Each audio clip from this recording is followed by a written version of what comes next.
Un momentet. Ara. Perfecte, doncs ara sí. Bé, com deia, bon dia a tothom, benvinguts i benvingudes a la sala de graus del Campus Catalunya de la URB, a tots els que esteu a la sala, per descomptat, i com deia, els que ens seguiu des de casa, des del despatx, mitjançant la retransmissió en directe. Bé, sigueu benvinguts, com us deia, a aquest Cafè de Llengües. M'agradaria explicar el perquè d'aquest nom que hem adoptat, no? Arran del procés participatiu que van dur a terme durant l'elaboració del Pla de Política Lingüística que es va aprovar el passat mes de febrer, 23 de febrer del 23, i bé, ara amb un altre format, lleugerament diferent. En aquell moment els cafès de llengua van servir per recórrer campus i seus de la URB per compartir reflexions sobre els usos lingüístics, sobre la situació del català, de l'ensenyament de llengües estrangeres al conjunt de la URB, i ara, un cop aprovat el Pla de Política Lingüística, doncs hem adoptat aquest mateix nom per adaptar una mica el format en forma de taula rodona, justament per debatre sobre alguns dels aspectes clau d'aquell pla de política lingüística que ara tot just hem començat a desenvolupar. I bé, he de dir que el primer que vull fer és donar la benvinguda i les gràcies a les persones que m'acompanyen a la taula. Ho faré per ordre, segons els tinc més a prop, més lluny, el qual no significa l'estima que els tinc, Miquel Àngel, ho dic perquè és a l'altra punta de la taula.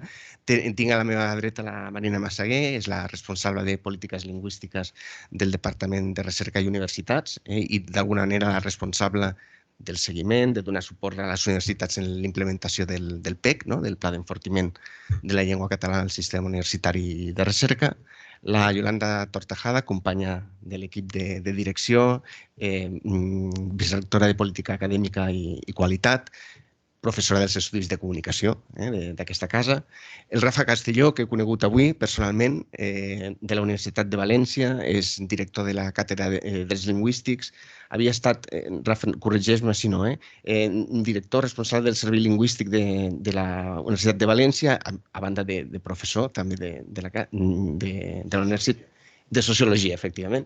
I bé, el Miquel Àngel Pradilla, professor del Departament de Filologia Catalana, membre de la Comissió de Política Lingüística de l'ORB, membre també de l'Institut d'Estudis Catalans. Bé, aquí no faré naturalment els currículums de cadascú, però sí voldria destacar que a banda de la Yolanda i el Miquel Àngel, que ja estan directament vinculats a la URB, tant la Marina com el Rafa tenen un vincle, m'agradaria destacar-ho també amb l'ORB. La Marina va ser alumna de la llicenciatura de Filologia Catalana, de quan era en llicenciatura, com era el meu cas, i el Rafa ha col·laborat de manera estreta, justament d'acord amb la seva responsabilitat al Servei de Llengües, amb el nostre servei lingüístic i de publicacions. I deixa'm-ho dir també, el seu germà, l'Enric Castelló, que ens l'estimem molt i és professor del Departament d'Estudis de Comunicació. Per tant, queda una mica a casa, tot plegat, però com veieu són persones amb molt a dir sobre el que avui hem de parlar. Bàsicament, la raó de muntar aquest primer cafè de llengües dedicat a l'increment de la docència, perdó, l'increment del català a la docència universitària, té a veure justament amb un dels objectius prioritaris dels 3 documents d'alguna manera que tenim sobre la taula, o 2, fonamentalment. El nostre Pla de Política Lingüística aprovat recentment, que contempla com a un dels seus objectius justament incrementar la docència en català als graus i màsters de la URB, que de fet és un objectiu que va alineat amb el Pla d'Enfortiment de la Llengua Catalana, que justament contempla aquest mateix objectiu. I de fet, circumstàncies de temps casuals que no causals. Ahir tot just estàvem a Girona, a una reunió de la Comissió de Política Lingüística del SIC, justament amb un punt fonamental com era el de debatre sobre com dur a terme aquest increment, i crec que la Marina ho podrà explicar bé. Justament s'està elaborant una guia per tal que les diferents universitats catalanes facin, de fet no puguin, sinó facin plans d'increment de la docència en català d'acord amb aquesta guia, amb aquestes directrius que, bé, com deia, s'estan elaborant. Per tant, bé, jo crec que està més que justificada aquesta taula rodona, espero que sigui molt profitosa. La idea és que tindrem un primer 50 minuts, una horeta, per debatre amb les persones de la taula. Després obrirem al públic tant el que és a la sala com els que esteu connectats per la transmissió en directe. I jo sí demanaria, sisplau, que si heu de fer algun comentari, no el feu ara al xat, perquè no farem un seguiment, sinó que el podeu fer, en tot cas, en el moment que acabi el que seria la primera part de la taula rodona, justament per poder ordenar una mica. També vam parlar, quan estàvem plantejant el cafè, justament no volem... És un espai de debat, no? I, per tant, no volíem monòlegs llargs, sinó intervencions més aviat curtes, no?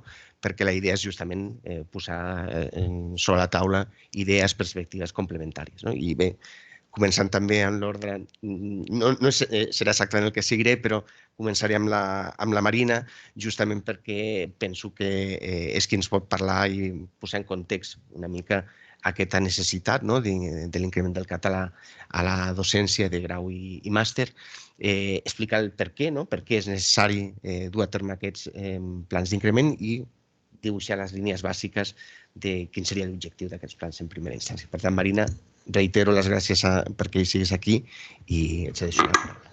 Molt bé, gràcies, José Antonio, per convidar-me. A mi també em fa molta il·lusió ser aquí, perquè com tu mateix deies, no sé si se sent bé, sí, no? Sí. Com tu mateix deies, a la URB sempre m'hi sento com a casa i, a més em fa molta il·lusió de compartir taula amb gent que havien sigut professors meus, com ara el Miquel Àngel Pradilla, que va ser el meu primer professor de sociolingüística, no? Que fa 20 anys segurament no pensàvem que coincidiríem en una taula així, i per aquí al públic també veig el Jordi Ginebra, que també havia estat professor meu, o sigui que aquí a la URB m'hi sento com a casa. I pel que fa a la pregunta que plantejaves, sí, des del Departament d'Universitats tenim un pla d'increment de la docència en català que es va aprovar l'any passat i que ara estem desplegant. Les últimes dades de què disposem ens diuen que en el sistema públic hi ha al voltant d'un 79% d'assignatures disponibles en català, que això no vol dir que sigui el 79% del total de la docència en català en el cas dels estudis de grau. En el cas dels estudis de màster, en el cas de les universitats públiques, les dades ens diuen, les últimes de què disposem, ens diuen que estem al voltant del 35%, igual, d'assignatures disponibles en català, cosa que no vol dir que en el conjunt, si contem tota la docència, arribem a aquest 35%. Llavors, el que es detecta, tant des de les universitats com des del mateix departament, que en els darrers anys hi ha hagut una sèrie de canvis que han afectat les universitats, començant per la internacionalització, el districte únic pel que fa als alumnes que rebem i bé, tota una sèrie de reptes derivats, això, sobretot del fet que hi ha molta mobilitat entre estudiants i també, sobretot, entre professorat, i els reptes que això planteja obliguen a estar preparats perquè aquesta internacionalització no vagi en detriment de l'ús del català a les universitats, que és un àmbit en què tradicionalment s'utilitzava més el català que en altres àmbits. I és per això que l'any passat es va aprovar aquest pla d'enfortiment del català que recull moltes actuacions, però pel que fa a la llengua de docència hi ha un objectiu que és arribar al 80% del total de docència en català. O sigui, parlem de les hores de docència.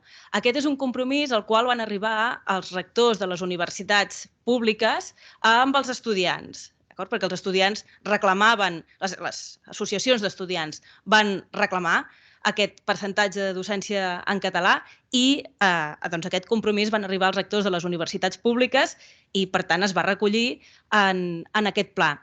Què passa? Que, clar, només el sol fet d'establir un objectiu en si mateix no implica necessàriament que l'hagis de complir i és per això que des del Departament d'Universitats hem elaborat una guia que, si tot va bé, s'aprovarà al setembre, a la tardor que ve, l'octubre que ve, però vaja, que ja hi hem treballat i ha estat consensuada amb totes les universitats. Hem aprovat una guia per elaborar el que anomenem PIDOCs, que són plans d'increment de la docència en català. En aquesta guia establim objectius concrets, tant pels graus com pels màsters, i, a més, proposem una sèrie d'actuacions per arribar-hi. La més important, garantir que tot el professorat tingui el nivell C1 de català per garantir que estigui en disposició, precisament, o sigui, que ningú pugui dir no, jo no puc fer la classe en català perquè no en sé. Hem de garantir que el professorat estigui acreditat en català. I bé, després en podem parlar, però clar, amb el que ens trobem és que les realitats són molt diferents en funció de cada universitat, fins i tot de cada facultat dintre de les mateixes universitats, i ja per no parlar d'una figura com és la dels centres adscrits, que tot encara és molt més complex perquè són molt més autònoms respecte a les universitats. Llavors, nosaltres des del departament hem establert uns objectius generals que considerem desitjables i ajudarem a les universitats a arribar-hi, però bé, la feina de negociació amb cada una de les facultats, cada un dels responsables de docència, recau sobretot en aquest cas en els vicerrectors de política lingüística. I bé, després podem aprofundir en aquests plans d'increment de la docència en català, però bé, en resum és això, hem establert uns objectius i ara cal fer pedagogia per arribar-hi i assegurar que tot el professorat estigui en disposició d'impartir docència en català. Molt bé, gràcies, Marina. Efectivament, ens caldrà molta pedagogia, no? Com tu deies. Passo ara, Miquel Àngel, una pregunta que t'havia avançat, no? D'alguna manera. La Marina ha fet referència a alguna de les raons, no? que expliquen el retrocés de la docència en català a les universitats, que de fet acompanya el retrocés que hi ha en l'ús social del català, no? en general. I bé, m'agradaria que ens poguessis compartir quines creus que són les raons d'aquest retrocés, no? D'una banda, i quins elements sociolingüístics hi entren en joc. El teu coneixement de l'àmbit com a sociolingüista crec que és molt oportú. D'acord, moltes gràcies. Bé, en primer lloc, no vull deixar de dir que em sento molt ben acompanyat a la taula, efectivament.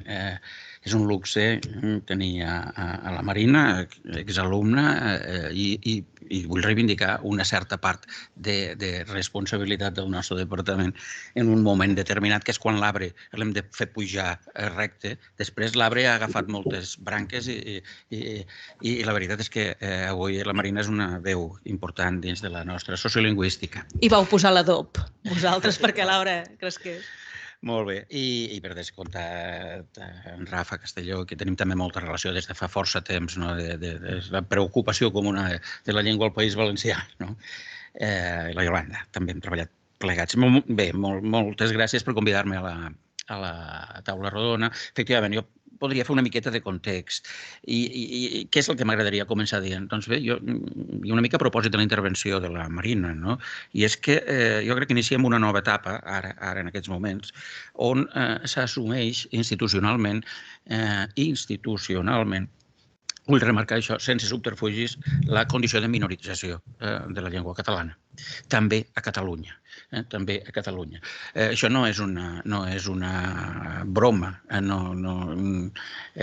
La condició de minorització sempre s'ha esquivat a l'hora de passar rèdits, sobretot des del món institucional i polític. Jo crec que això és important.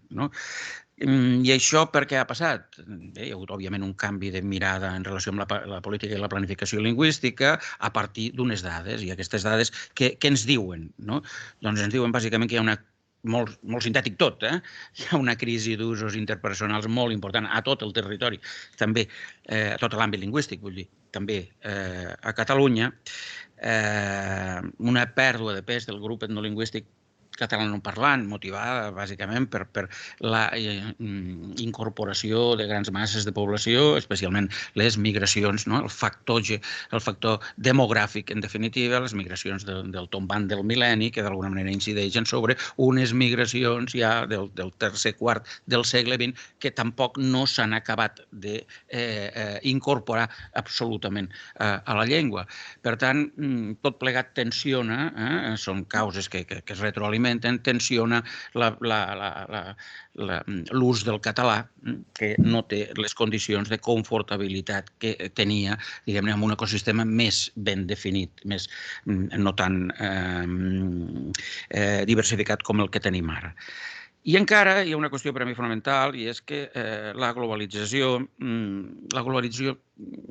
propicia un trasbals comunicatiu importantíssim. La globalitat, a partir dels anys 90 passen coses importants al món. L'emergència de la globalització, que té un indicador clar amb la mobilitat de la població i, per tant, les migracions que ens arriben, comença, això que comença als anys 90, a partir, quan entrem al nou mil·lenni, ja comença a substanciar-se i donar indicadors que està produint un trasbals, jo diria que molt important. Això seria una mica allò que anomenem la modernitat tardana, la postmodernitat, que fins i tot algun dia parlen d'hipermodernitat.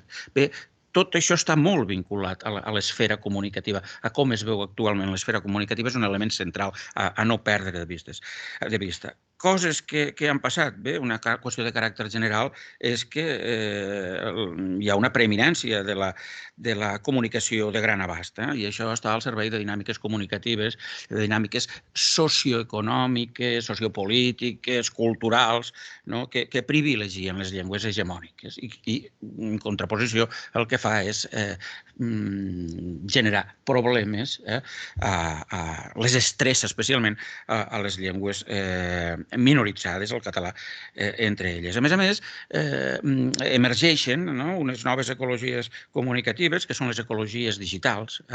Les ecologies digitals on hi viuen instal·lats els joves, però no només els joves. Una bona part de la població cada cop s'hi està incorporant amb més força. I novament en aquestes ecologies digitals molt vinculades al món de la globalització, per tant a la producció de continguts que volen arribar a molta gent, per tant utilitzen llengües hegemòniques. En aquest cas, en el cas català, òbviament ens n'adonem que no en direm l'absència, però sí la presència molt escassa el que fa és, per manca d'oferta, allunyar de la llengua a un sector especialment important com són els joves. Això és un element clau, que amb una gradualitat, diguem-ne, exasperant, ha anat fent el seu curs, de manera que actualment ens trobem amb aquests efectes tan importants. Bé, les causes, en definitiva, sempre en un marc especulatiu, són múltiples. Això sempre és una realitat polinivellada, però a mi em dóna la sensació que aquest nou mil·lenni, aquests inicis del XXI, inauguren una nova etapa on el compromís amb la llengua s'ha anat diluint. Això és una qüestió de fons a treballar, però és important. I amb tota la recança del món he de dir que hi ha hagut una desídia institucional que hauríem de poder interpretar en clau de veritable irresponsabilitat.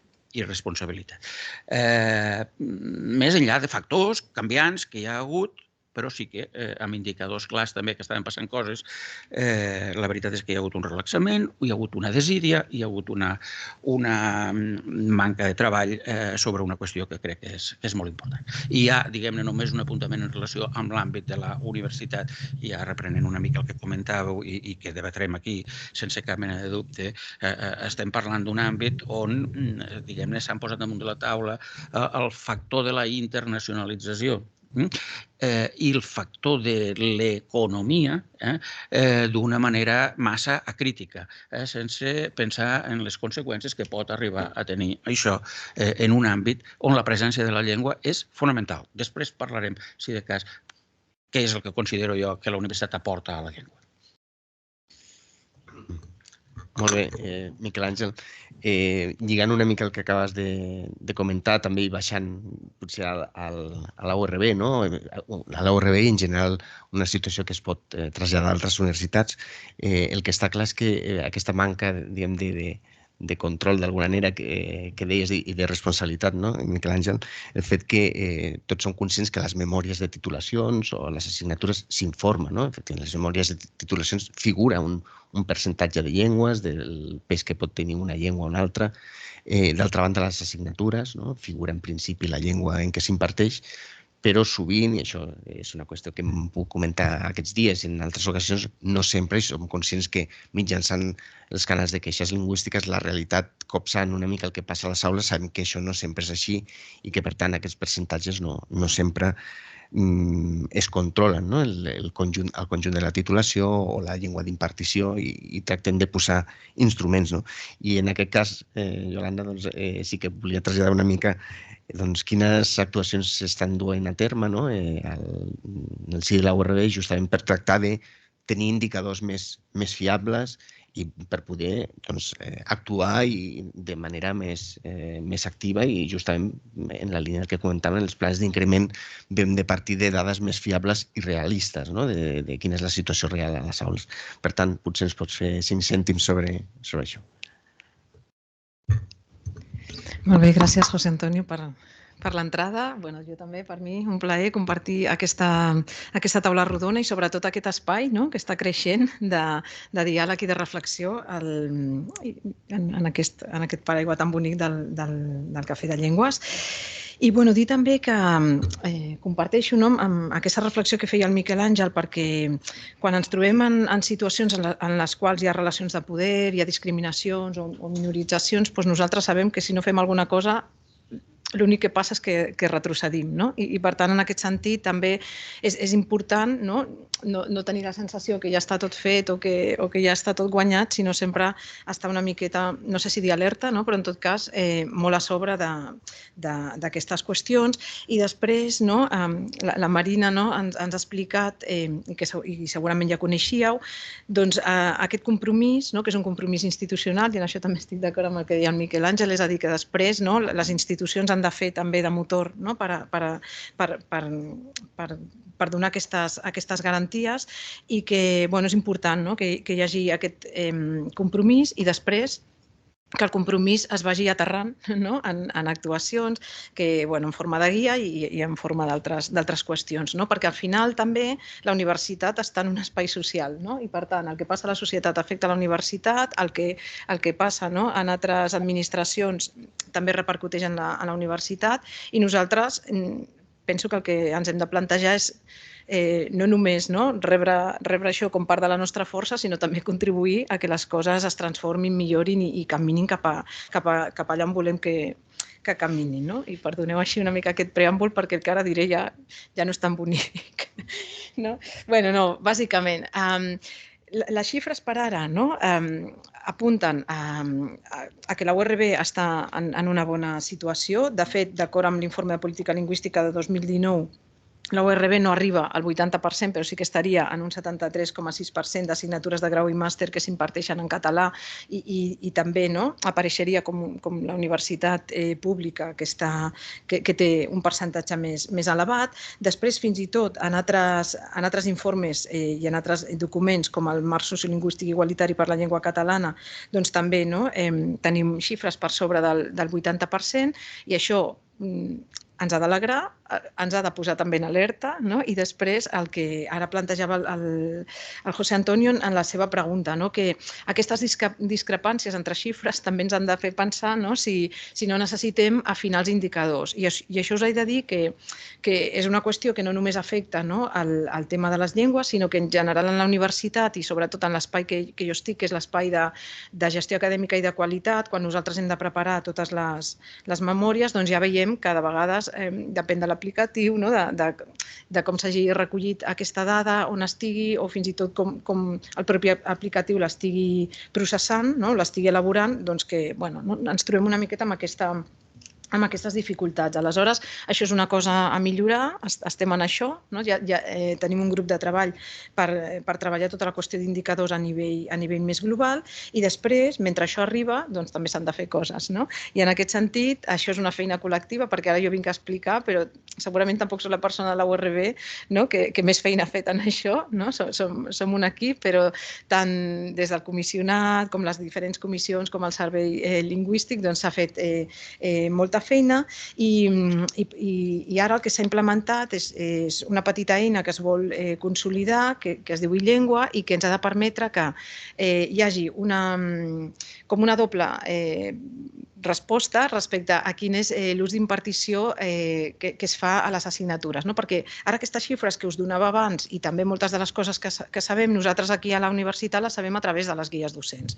Aleshores, sabem que les guies docents són un compromís, són un contracte, i el que allà es diu és el que hem acordat que nosaltres farem, i si es diu que una assignatura s'impartirà en català, s'ha d'impartir, s'imparteix en català, etc. Però, dit això, també sabem que de vegades hi ha petites disfuncions o moments en què això potser no és del tot així, i també que com a únic instrument de recollida de dades de vegades és insuficient per detectar si s'estan produint algunes petites disfuncions. Aleshores, aquesta eina d'e-llengua el que ha de permetre és que un professor o una professora pugui respondre de manera molt àgil, perquè ja s'ha posat a prova i ja s'ha vist així, això, quina és la llengua en la qual s'imparteix aquella assignatura. Això permet també que si hi ha assignatures d'aquestes que són una mica més complexes, perquè hi ha molts grups de pràctiques, perquè entra diferent professorat, perquè no sé què, perquè hi ha diferents circumstàncies, tot això cada professor o cada professora també particularment ho pugui fer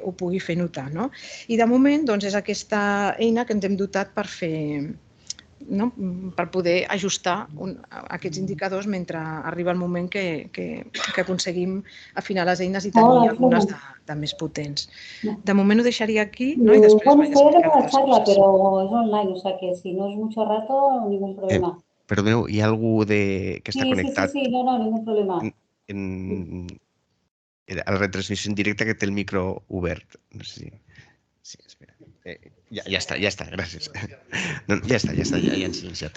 Molt bé, Yolanda, gràcies. Efectivament, la Yolanda, com deia, el treball de l'e-llengua és un treball col·lectiu, s'ha posat com a pla pilot enguany, i sí que ha permès posar sobre la taula també la dificultat sovint que els programaris que interactuen, les dificultats tècniques sovint que s'han de salvar per una qüestió que és tan senzilla en principi com aquesta. I ara tots plegats els que som aquí, i suposo de les altres universitats també estem emplenant una guia docent a la qual, per exemple, no podem indicar la llengua perquè entra en un moment diferent, i justament això explica el perquè de la necessitat de fer llengua que coincideixi, la idea és en un futur proper curs que coincideixi en el moment de validar la guia docent, també poder validar la llengua d'impartició. És una mica aquesta la idea.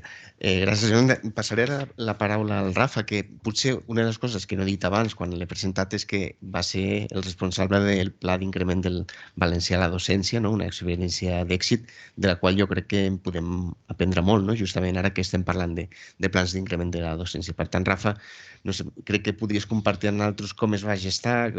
Evidentment, ni el context sociolingüístic és el mateix, això crec que tots som conscients, ni social ni pel que fa a les universitats, però segurament hi ha bons aprenentatges i coses que van sent certs i algunes que potser ens diràs no cal que aneu per aquí perquè... Per tant, l'experiència crec que és molt rellevant per saber com es va implementar i bé, les raons d'aquest èxit i què en podem aprendre en definitiva. Bé, bon dia. Moltes gràcies per la vostra invitació a compartir aquests moments, diguem, de reflexió, de compartir experiències que crec que són molt enriquidors en doble direcció. És a dir, que nosaltres aprenem d'aquí. És cert que el punt de partida o del context sociolingüístic i també sociopolític al País Valencià és distint.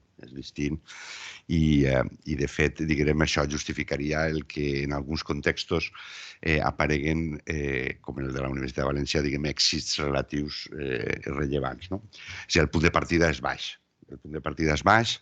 Vull recordar que aquest pla d'increment de la docència en valencià que vam aplicar a la Universitat de València derivava d'un estudi que l'Acadèmia Valenciana de la Llengua, en conveni amb les universitats públiques valencianes, va encomanar, va finançar un macroestudi a totes les universitats públiques valencianes, del qual vaig formar part de l'equip d'investigació, i que va ser un estudi, jo crec que bastant revelador de quina era la situació. El motiu va ser que s'observava que en les universitats valencianes el valencià no avançava, estava estancat. Dius, bueno, doncs algú ja li va bé, que quede com esté, que me quede com estoy. Però en aquest context se va fer un macroestudi basat en enquestes Macroestudi vull dir perquè la mostra era molt gran en totes les universitats públiques, els 3 col·lectius de la comunitat universitària, estudiants, PAS, PDI, qüestionaris diferents, òbviament, per a cada col·lectiu. D'ahir se van poder observar usos, actituds, etc. Són dades que amb el temps envelleixen, lògicament, però hi ha una segona part que normalment la gent no se mira perquè se queda en la part dels números, que es va fer una anàlisi discursiva, una anàlisi dels discursos a partir de grups triangulars, de grups de discussió, etc., també als diferents col·lectius. I d'ahir es va poder construir un mapa dels discursos de la comunitat universitària respecte a la llengua. I això va ser de gran utilitat per al disseny de la política. Jo crec que això és important. Se va poder, diguem, a l'estil d'Aracil, aquests discursos que titulava Aracil, se van desplegar, recordo eren 8 o 9 o 10, no recordo, en 2 eixos respecte a estar a favor del castellà, estar a favor del valencià i la utilitat o l'universalisme de la relació amb l'identitat o amb el mercat, i allí se van posicionar i se va identificar quin podia ser el discurs de la institució respecte a la llengua. Perquè teníem el camp desplegat i veiem quines eren les posicions de cadascú, de cada discurs, no de persones, estem parlant de discursos. I aleshores se va decidir el que allí anomenàvem un discurs pragmàtic positiu, per dir-ho d'alguna manera. Aleshores, a partir d'aquí, diguem, la universitat va bastir la política lingüística utilitzant aquest tipus de discurs. Analitza després en què consisteix aquest discurs, allí està explicat, que té a veure amb la política que després se va aplicar. Bé, pensem que aleshores la situació de la universitat pública valenciana era molt desigual, ara encara ho és més, per culpa de la Universitat de València, i diguem que les 2 universitats que tenien nivells d'ús més alt eren la Jaume I i la Universitat de València, que estaven al voltant d'un 20-25%. Les 2 basaven la seva política en la voluntarietat, és a dir, en el cas de la UGI, en el cas de la Jaume I, en la voluntarietat del professorat. Era el professorat qui establia la llengua de l'assignatura, com una cosa de la llibertat de càtedra i de més. I en el cas de la Universitat de València, la voluntarietat de l'estudiantat que demanava en la seva matrícula la llengua que volia. Llavors, en funció del volum de matrícula, se feien tants o quants grups. I això durant molt de temps va estar funcionant, però tenia un tope al voltant del 20-25%. D'ahir no se passava. Aleshores, diguem, d'aquell estudi, el que se va proposar és fer una política d'oferta, no una política de demanda, és a dir, no estar al discurs liberal de la demanda mana, que no deixa de ser el discurs de la llibertat d'elecció, que, com sabreu, al País Valencià significa llibertat de no aprendre valencià, llibertat de no usar valencià, perquè la llibertat d'elecció és únicament la llibertat dels castellanoparlants. Aleshores, diguem que basar la política lingüística en la voluntarietat de qui siga, pot siga professorat o siga estudiantat, no passa. És a dir, no passa de la globalització, no passa de la internacionalització, no passa de la mercantilització de les universitats, que crec que és també tan important com la globalització. És a dir, el fet de competir per als estudiantats, per competir per el finançament, etc., fa que unes universitats públiques competisquen amb les altres, i un element de la competència és la llengua, també. És a dir, la llengua passa a ser un element de competidor. I això a València se veu molt, perquè en la meva universitat jo he escoltat de vegades, és que la Politècnica ho ofereix en castellà i obté més matrícula. Si nosaltres ho fem en català obtindrem menys matrícula. Aquest tipus d'argument és basat en la llibertat d'elecció, la demanda i qui demana. Aleshores, aquest estudi va dir hem de fer política d'oferta. És a dir, la política lingüística forma part del paquet formatiu de la universitat. És marca de la casa. És a dir, és marca de qualitat. És a dir, nosaltres formem a professionals, biòlegs, matemàtics, el que siga, per a una societat que ens financia, que això també se sol oblidar, és a dir, que la universitat és finançada pels béns públics i, per tant, pels impostos de la ciutadania, de la societat que acull aquesta universitat. No és finançada per l'estudiantat llatinoamericà, és finançada per la població d'aquí. majoritàriament, i aleshores és una marca de la casa, de la universitat, el dir vostè se formarà en matemàtiques en les dues llengües oficials. El punt de partida és el 25% i, per tant, establia un llindar del 50% amb un termini X, de 50-50. Aquí a Catalunya sé que esteu per damunt d'això i, per tant, no seria algo que a copiar, dir el 50%. Però diguem que allí es va optar per aquest tipus d'argumentari pragmàtic positiu de professionalitat, compliment de la llei i marca de la casa. És a dir, la llengua forma part del programa educatiu. Bé, per poder dur endavant això, és una cosa que és una obvietat, però jo crec que de vegades també la perdem de vista, i és clarament una voluntat política de la direcció de la universitat. És a dir, tu no pots fer política lingüística si a la primera de canvi l'equip directiu recula davant de qualsevol conflicte, davant de qualsevol problemàtica, de si des de fora se fa pressió. Ha de tindre força per a mantindre, diguem, la voluntat de dur això endavant.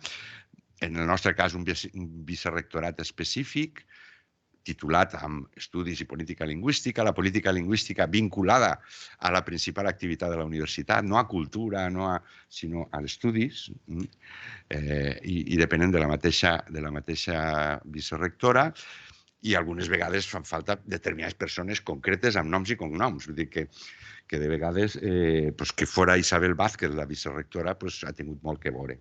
No és tot degut, sinó que el fet de que una voluntat ferma de que se notara. Quan jo vaig accedir a la direcció, que venia de fer aquest estudi, li vaig preguntar, tu què vols que passi? Va dir que hi hagi canvis i que se note, que hi hagi una millora del valencià, i així se va mantindre durant tot el temps. Per tant, jo crec que aquest element és important. Encara que sembli obvi, hem d'estar atents a qui ha de fer o qui ha de defensar políticament, públicament.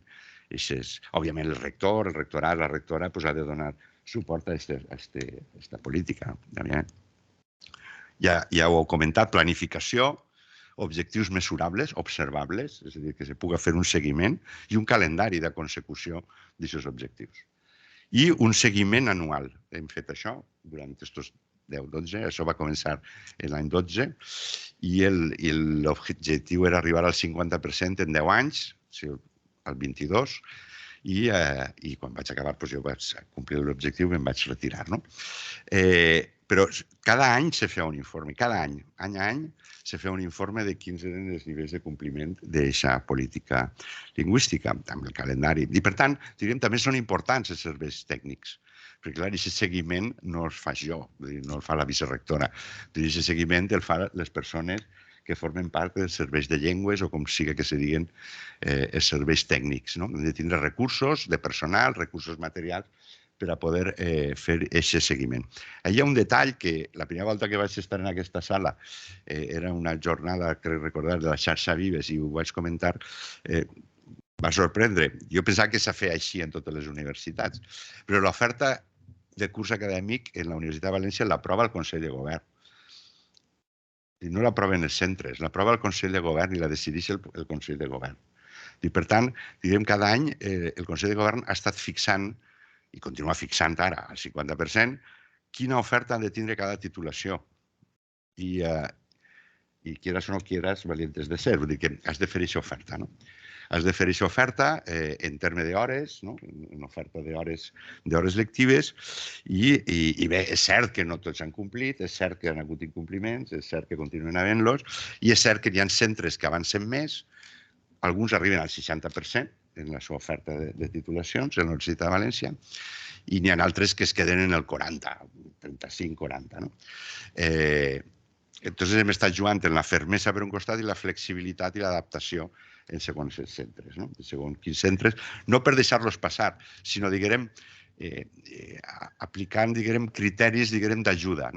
Si tens un percentatge al que tens que arribar, però no arribes, almenys creix un determinat nombre de punts. No s'accepta que retrocedisques, òbviament, i no se t'aprovarà l'oferta de curs acadèmic que me dugues al Consell de Govern si estàs reduint la docència que vas fer l'any passat. No se t'aprovarà, és a dir, que, per tant, un mínim de mantindre el que tenies i, en qualsevol cas, un creixement, que te vagis acostant. als objectius de la resta de la universitat. Òbviament, això significa una voluntat col·lectiva manifestada, és a dir, i mantinguda, és a dir, el Consell de Govern, el claustre, etc. Perquè les llengües, com tu saps, són projectes col·lectius, no són individuals. Aquest liberalisme de l'individualisme i tal, però que comentaves, de la pèrdua d'adhesió a la llengua, té a veure amb l'erosió de les identitats col·lectives de determinades característiques, promogudes per un neoliberalisme que fomenta l'individu, que trenca els lligams territorials, que fa que la societat sigui més líquida, que deia Bauman, i que ara en aquests moments presenta com a principals identitats col·lectives les de les edats, les generacionals. En les enquestes, quan li preguntes a la gent vostè amb quin grup se sent més identificat, te diuen que amb la gent de la seva edat o amb la gent que té els mateixos gustos que jo, les mateixes modes. I en tercer lloc o quart apareix la professió i no sé en quin lloc hi ha la comunitat cultural o la nació. Bé, això té efectes sobre la llengua, òbviament. I bé, i dia lo de la voluntat perquè, a veure, en aquests moments, i en això acaba, que està fent-se massa llarga aquesta primera intervenció, la Universitat de València està rondant de mitjana en un 45% d'oferta en graus, la UGI en un 20%, la Universitat d'Alacant i la Politècnica en un 5, un 10%, i la Miguel Hernández és una universitat monolingüe en castellà, és a dir, fa un 0,1, un 0,2% en català. Amb això el que vull dir també és que de totes les universitats que van ajudar a fer aquell estudi, només la Universitat de València va aplicar els criteris de l'estudi. La resta se van quedar fent el mateix que estaven fent i per tant estan on estaven, en el mateix punt en el que estaven. Bé, apuntar que també se va exigir a la Universitat de València en un moment determinat, amb una transitòria que se va aplicar 2 o 3 anys després, el requisit del C1 per a tot el professorat contractat.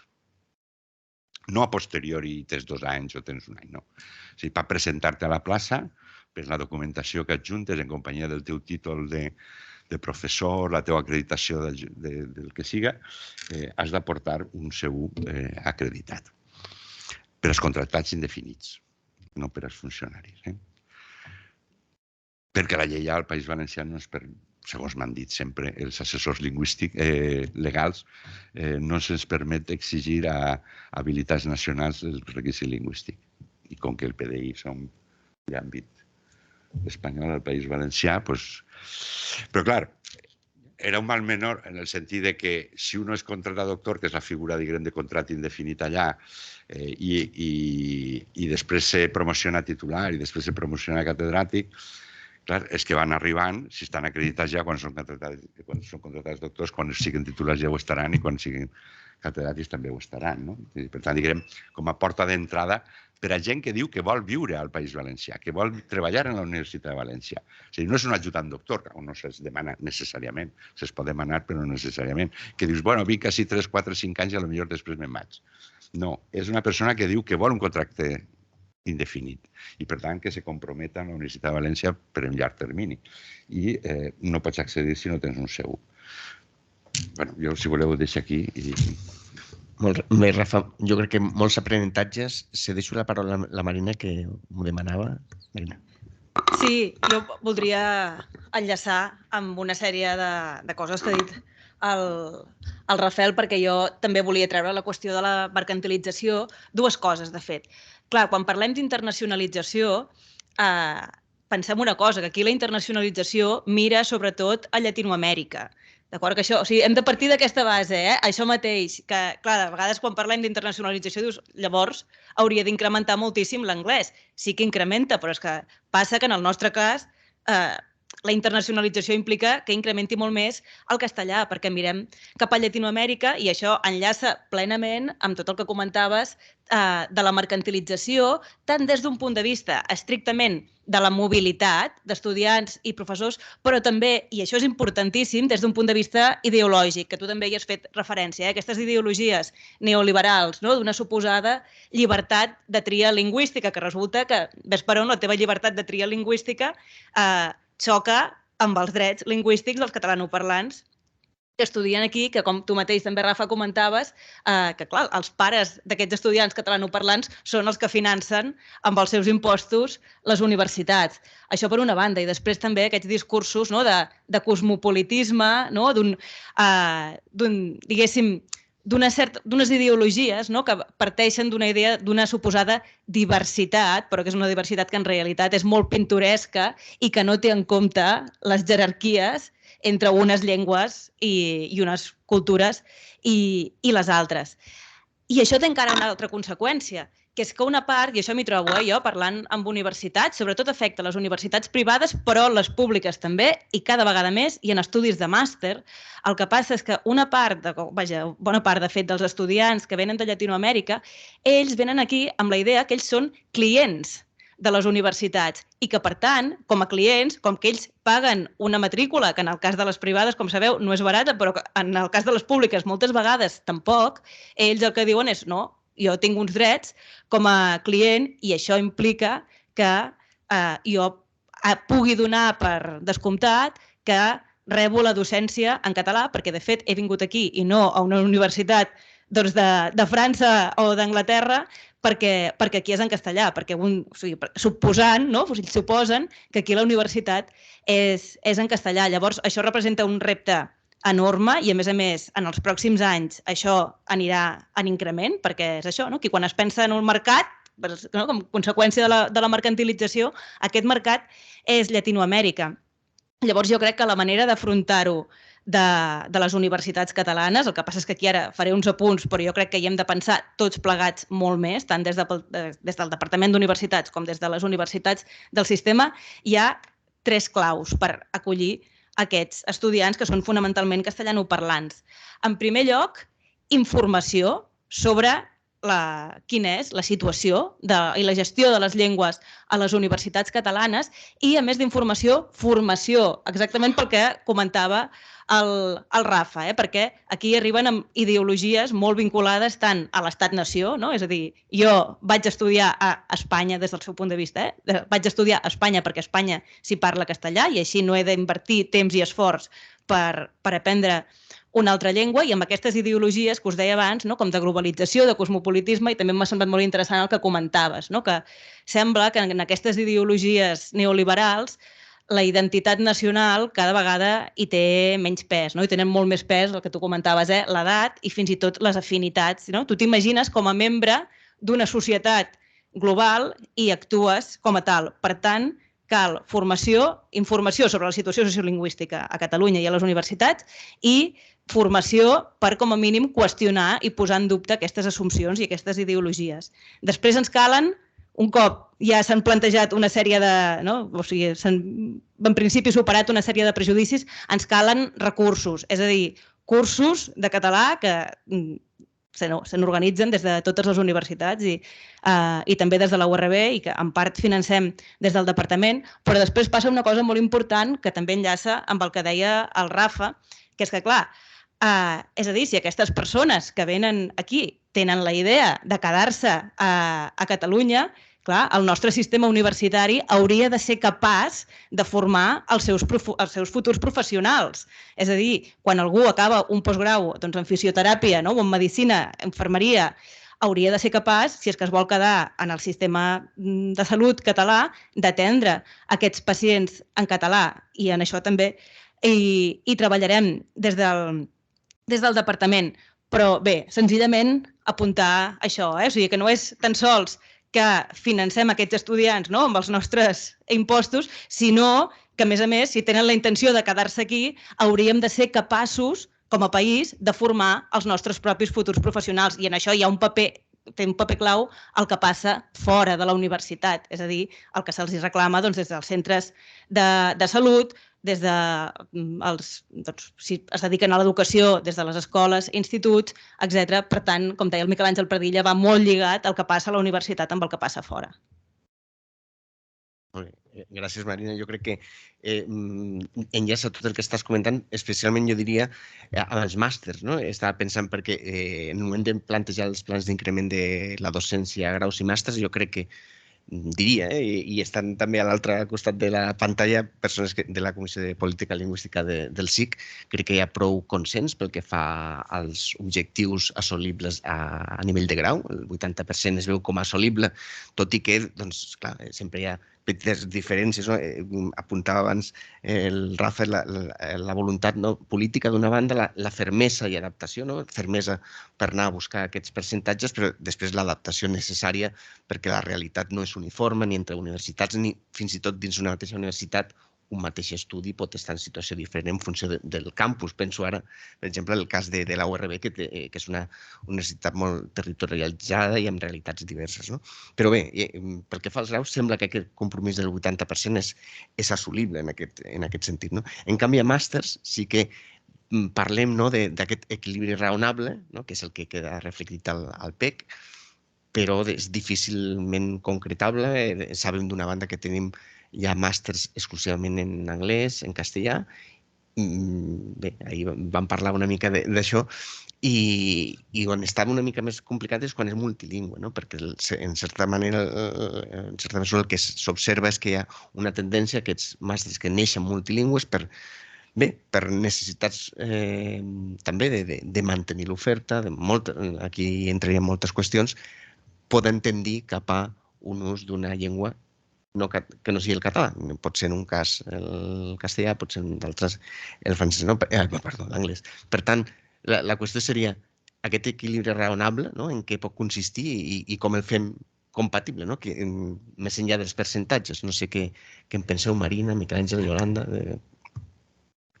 Sí, molt ràpid. Bé, de fet, sí, en el pla d'enfortiment del català es va posar aquesta frase, que és volgudament molt ambigua, aquest equilibri raonable, és perquè era un escull per posar-nos tots d'acord i acabar aprovant el pla, i es va prioritzar poder aprovar el pla d'enfortiment, que jo crec que es va prioritzar, en aquest cas, l'opció correcta, però ara ens hem de posar d'acord sobre què vol dir aquest equilibri raonable i aquest és un dels objectius d'aquests PIDOC, d'aquests plans d'increment. En unes primeres versions d'aquests plans d'increment havíem posat percentatges d'increment del català d'un curs a l'altre per a tots els màsters. Però, clar, aquí hi ha diversos problemes. En primer lloc, que els màsters adreçats prioritàriament a públic internacional, que són fets o bé en castellà o bé en anglès, clar, el que ens diuen des de les universitats és que, com que són precisament adreçats a aquest públic internacional, és molt difícil introduir-hi el català. Aquest és un problema que tenim. Jo crec que una possible opció seria començar amb més assignatures en castellà o en anglès al primer semestre i introduir-ne alguna o algunes en català a partir del segon semestre. Aquesta seria una opció, però això s'hauria de consensuar, això per una banda, i després, clar, nosaltres fèiem la diferència entre aquests màsters destinats a un públic internacional i màsters destinats a un públic local. Però, clar, el que ens diuen moltes universitats és que de vegades la línia és molt difusa, quan un màster està destinat a un públic local i quan no.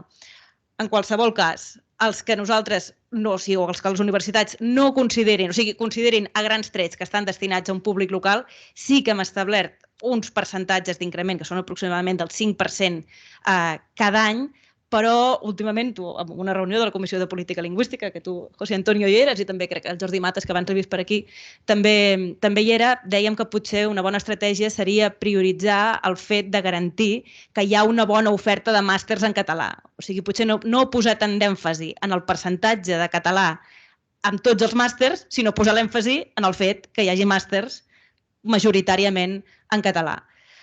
Ho hem d'acabar de treballar, tot això, però esperem que d'aquí a la tardor serem capaços d'arribar a un consens al màxim de beneficiós per la llengua, en aquest cas. Sí. Bé, una cosa per a mi fonamental sobre l'escull aquest que tu plantejaves és que el principal escull seria, per a mi, l'autolimitació. Aquí hi ha una primera qüestió, per a mi, fonamental. L'autolimitació. De vegades, diguem-ne, nosaltres mateixos acabem marcar-nos uns objectius amb un cert prejudici de si serem capaços d'arribar-hi. Jo crec que hem de ser ambiciosos sobre aquesta qüestió. I les circumstàncies glotopolítiques, per descomptat, acaben definint, no les estratègies. Òbviament, en Rafa ens ha plantejat un tema en relació amb el País Valencià que és diferent en relació a Catalunya. Hi ha una cosa de fons i és que mentre que al País Valencià, en definitiva, allò que és leitmotiv de la política lingüística és la igualtat, aquí és la preeminència. Aquí és la preeminència i es veu també, en definitiva, també amb la gestió del multilingüisme a la mateixa universitat, amb la incorporació del valencià. Lògicament, diguem-ne, és un procés que té un ritme diferent. Entenc que hem de treballar bé, diguem-ne, quin és l'objectiu que volem. Quin és l'objectiu que volem i a partir d'aquí fer una regulació tan estratègica i adequada com siga possible. Jo crec que en aquests moments les coses s'estan pensant i s'estan pensant bé i crec que en tindrem resultats, òbviament, però hi ha coses de fons que hauríem de no perdre de vista mai. I és, per exemple, està disposada la universitat en general a assumir alguns rèdits, els rèdits que pot ocasionar, diguem-ho així, aquesta presència de català en un determinat moment, o no està disposada a assumir res, per dir-ho d'alguna manera, que vinga en funció de la llengua. Aquí tenim un element, diguem-ne, per a mi, clau, de fons, perquè és que un posicionament revitalitzador necessàriament haurà d'assumir determinades coses. Les haurà d'assumir, altrament no avançarem gens. És clau, per tant, diguem-ne, la definició d'aquest objectiu i de la voluntat de poder-hi arribar. Estic d'acord amb el plantejament que fa la Marina, que ha de ser un plantejament molt ben pautat, molt mesurat, molt estudiat, molt reflexionat i que pugui donar respostes, diguem-ne, a cadascun dels àmbits concrets on s'aplicaran. Perquè, com s'ha dit aquí, les situacions en la mateixa universitat són molt canviants i en la mateixa URB, diguem-ne, tenim dades també que identifiquen una mica els forats negres i, per tant, diguem-ne, aquells espais on calen accions específiques i d'una determinada manera. Bé, per a mi la universitat, deixa'm acabar dient allò que no he dit abans, a veure, és un espai importantíssim en el marc de la normalització lingüística. Jo crec que en aquests moments estem veient que s'estan produint canvis. S'està començant a identificar que el paper de la universitat en relació a la revitalització de la llengua, a la normalització lingüística, doncs està canviant. Catalunya està canviant. La universitat, efectivament, és un reflex de la societat. Clar, quan nosaltres avaluem la capacitat d'atracció de la llengua, veiem, i això la Marina també ho sap molt bé, no veiem que en la catalogació de la vitalitat etnolingüística hi posem damunt de la taula a Catalunya, hi posem damunt de la taula, diguem-ne, una matriu valorativa, el prestigi, que descansava en la vinculació de la llengua a les classes mitjanes i també a un nivell educatiu, uns nivells educatius mitjans i superiors. Això era així. Hi ha indicis de canvi que ha deixat de ser així. Per això, aquestes dades col·locaven la universitat com un espai de muda lingüística molt evident. Era un espai on el català guanyava adeptes perquè anava acompanyat, anava etiquetat d'una sèrie de variables que li aportaven aquell prestigi que generava una atracció. Ara no estem en aquest àmbit i hem de fer per manera de tornar-hi, d'associar el català a aquest creixement que en uns determinats moments tenim recerca qualitativa de base etnogràfica, antropològica, Woolard i companyia que ens parlen d'aquestes qüestions. Ja no parlaré d'una qüestió no menys important, i és que, a veure, aquí efectivament consolidem la competència lingüística, la competència lingüística es va consolidant, però sobretot s'incorporen registres científico-tècnics que després permeten que en les professions professions específiques, aquesta llengua comença a desenvolupar-se des de la matriu patrimonial.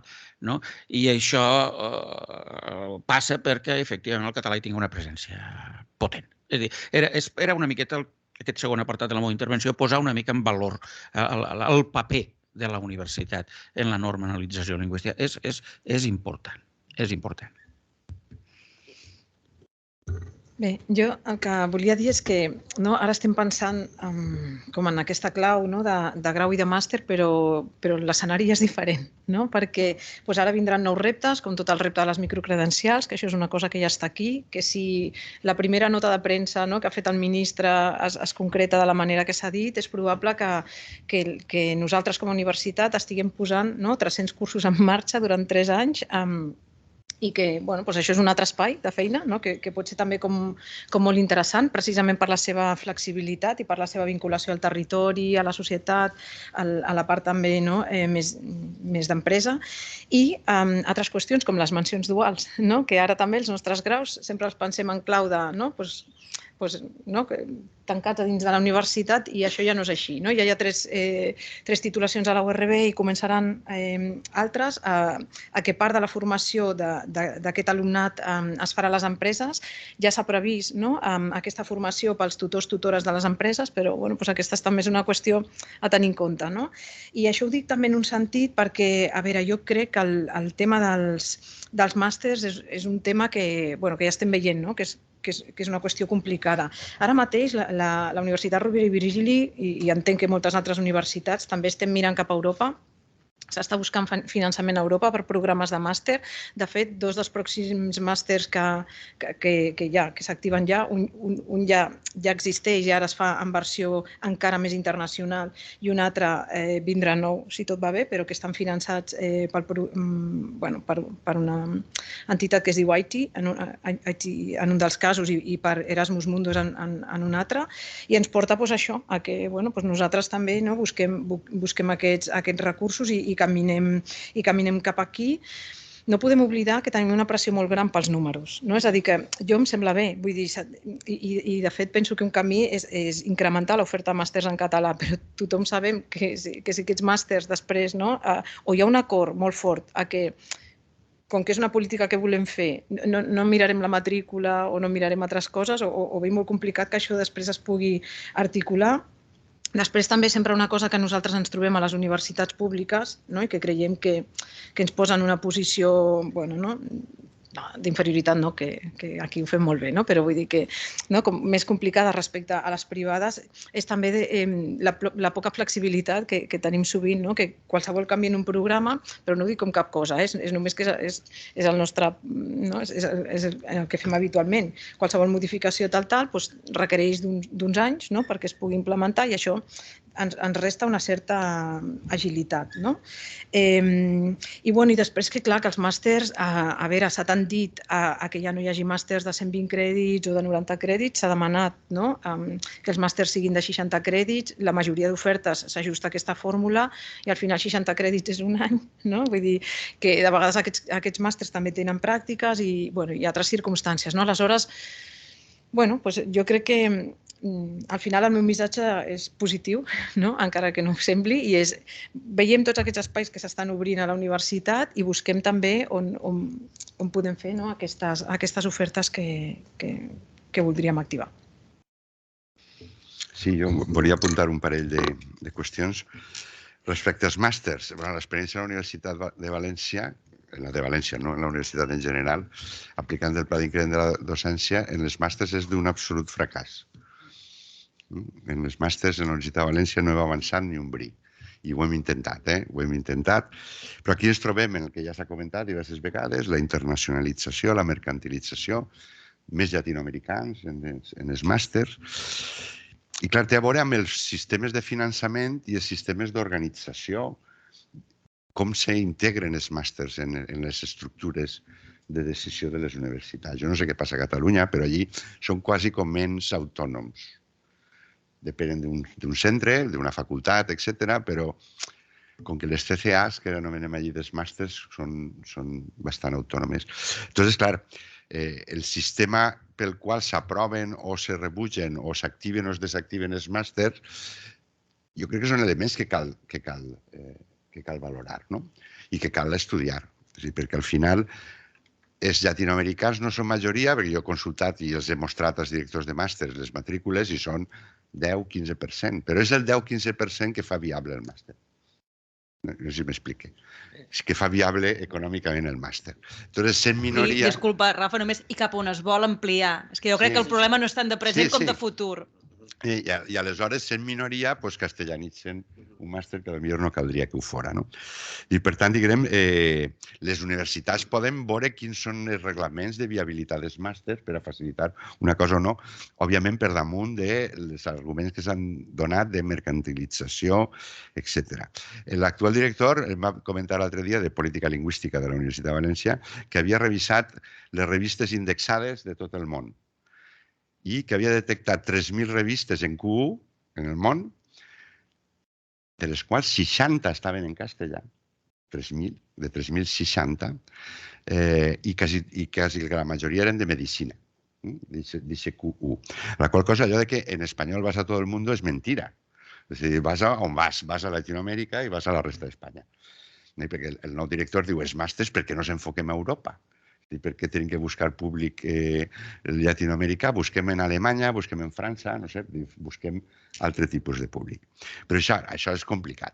Jo no dic que sigui fàcil, però si no anem per ahí, cada vegada tindrem més... O sigui, que el problema dels màsters és complicat. Allí ens hem centrat molt en els màsters professionalitzadors, no? És a dir, advocacia, formació de secundària, de professorat de secundària i psicologia clínica, que són màsters, diguem, òbviament destinats a generar professionals per a la societat. 1. 2. Jo crec que és molt important no perdre de vista, crec que algú ho ha comentat, les finalitats de les universitats, en termes generals. A mi m'agrada pensar de lo global a lo concret, anar en aquesta direcció i després tornar de l'abstracte a lo concret i després de lo concret a l'abstracte, perquè quina és la funció, algo s'ha comentat, de les universitats en el context social. Clar, si les abandonem, si s'abandonen, diguem, a la competència entre elles, doncs acaben entrant, diguem, en unes dinàmiques de furtar-se uns estudiants a uns altres utilitzant les eines que calga per a fer-ho, no? Aleshores, jo crec que és important que hi hagi marcs generals. I això vol dir normatives generals aplicables en general, que poden ser lo concretes que poden ser en funció de l'àmbit com més gran, més difícils de concretar. Des d'aquests moments, la xarxa Vives d'universitats està elaborant una carta de les llengües, és un marc general, molt general, però això és d'obligat compliment per a tots. És a dir, que si en els marcs generals s'estableixen uns objectius, tots anem a per aquests objectius. Després ja sé que n'hi ha gent, o centres, universitats, que estan en distintes posicions. I per tant tindran que fer camins diversos per arribar a l'objectiu, però l'objectiu és el mateix. I per tant, diguem que la fermesa està en la fixació dels objectius i el seu seguiment, i després la flexibilitat està en la forma en com unes universitats, unes titulacions, arriben a aquest lloc o no. I després la importància del context, també s'ha comentat, i d'altres polítiques. Que al final la política lingüística o la llengua és una eina transversal i aleshores, segons el que es faci en digitalització, i parle de les universitats però també dels governs, depèn del que es faci en digitalització, doncs avances o retrocedeixes en llengües, en els usos lingüístics del català, o segons el que facis en política econòmica, perquè si apostes molt per la turistificació, doncs te vas a trobar amb necessitats castellanoparlants més que no catalanoparlants, perquè depens econòmicament de l'exterior. Aleshores, polítiques econòmiques més centrades en activitats d'autoproducció, és a dir, indústria, altre tipus d'activitats, doncs també tenen que veure en la política lingüística perquè tenen que veure en els professionals que formem i tenen que veure amb les seves necessitats lingüístiques posteriors. No sé, jo crec que pot deixar ahí. Bé, una mica, a mi sí que m'agradaria comentar una cosa, i és que, a veure, jo no sé com ho veureu, però a mi em dona una mica la sensació que el debat, diguem-ne, que estem fent, diguem-ne, està viciat pel fet que no el mirem entre d'altres coses. Sí que ens hem situat en el context sociopolític econòmic, etc. Però, per exemple, en el marc educatiu, el marc de la llengua, el segment educatiu, jo entenc, diguem-ho així, que una planificació adequada hauria de tenir un projecte que comencés a l'infantil primària, secundària i universitat. I cadascun té, efectivament, una funció diferent. Si tot això funcionés com cal, perquè l'altra cosa que no puc deixar de dir és que hem viscut en una ficció en relació amb el tema de la presència del català, no tant, però també a primària, infantil i primària, però sobretot a secundària. Clar, en aquests moments estem, diguem-ne, avaluant tot això, per això deia la cosa viciada, des d'un punt de vista que qualsevol fuita que detectem, la interpretem en termes maximalistes i d'un cert dramatisme. Perquè, a veure, jo, amb una mirada posada des de dalt, entenc que si fóssim capaços de definir un bon model lingüístic educatiu de dalt a baix, en tot el recorregut, que s'apliqués, òbviament, on les actituds i els comportaments coincidissin, podríem perfectament parlar d'allò que hem anomenat. Des d'aquí, des d'aquesta universitat, vam traslladar en una de les jornades que vam fer, podíem parlar d'aquella distribució de funcions, en definitiva, una distribució de funcions que jo diria que ens donaria una miqueta més de serenitat a l'hora d'abordar aquesta qüestió, perquè podríem identificar molt millor i podríem acceptar fins i tot de molt més bon grat la presència de tota una sèrie de llengües en uns determinats àmbits en concret, etc. I ara ho estem, diguem-ho així, barrejant tot, si més no jo, perquè realment no puc deixar de sentir-me estafat, si ho puc dir d'aquesta manera, quan fas una mirada enrere i veus com han funcionat les coses.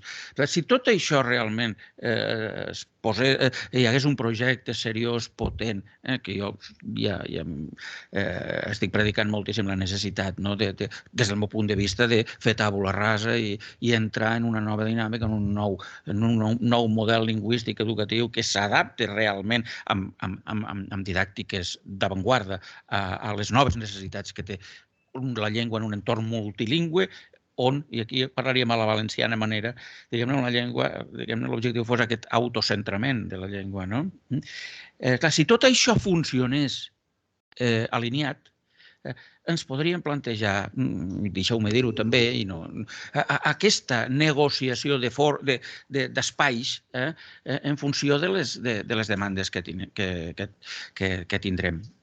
No sé si he dit una temeritat o no, però vaja, ho penso. Molt bé.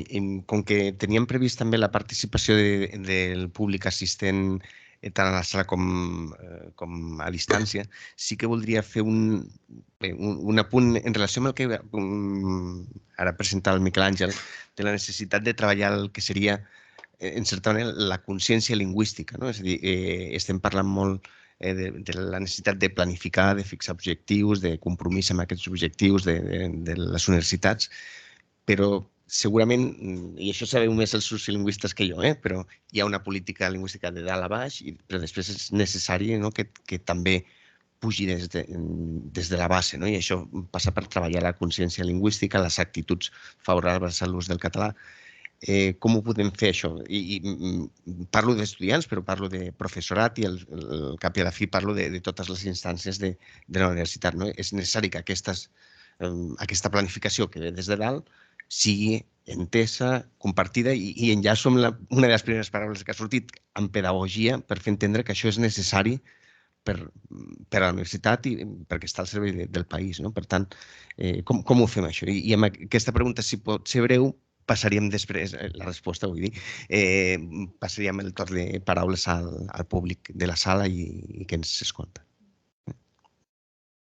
Contestar jo mateixa. A més, bé, això enllaça una mica amb el que acaba de dir el Miquel Àngel respecte a totes les etapes educatives.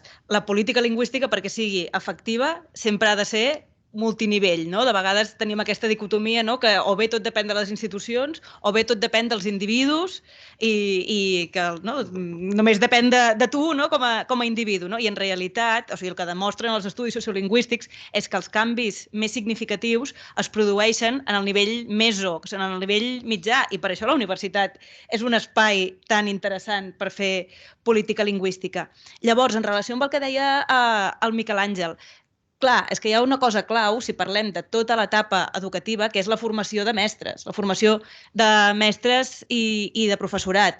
Amb això ara hi estem començant a treballar des del departament, està encara en una fase molt embrionària, però sí que hi ha un fet, que és que durant generacions i generacions i generacions de mestres no s'ha format, o sigui, és a dir, des de Catalunya no hem format bé els mestres del nostre propi sistema educatiu pel que fa a la llengua, em refereixo. No em poso en altres aspectes, però sí que han sortit moltes generacions de mestres que no sabien ni el què ni el per què del model de conjunció en català en l'àmbit educatiu ni tècniques d'immersió lingüística per l'alumnat no catalanoparlant, que no oblidem que és un alumnat majoritari en la majoria de centres actualment a Catalunya. Per tant, hem començat a parlar amb els responsables del màster de secundària, amb els coordinadors, per començar a introduir aquests continguts de manera transversal, és a dir, tant en la part teòrica com en la part més pràctica al màster de secundària, i volem iniciar converses amb facultats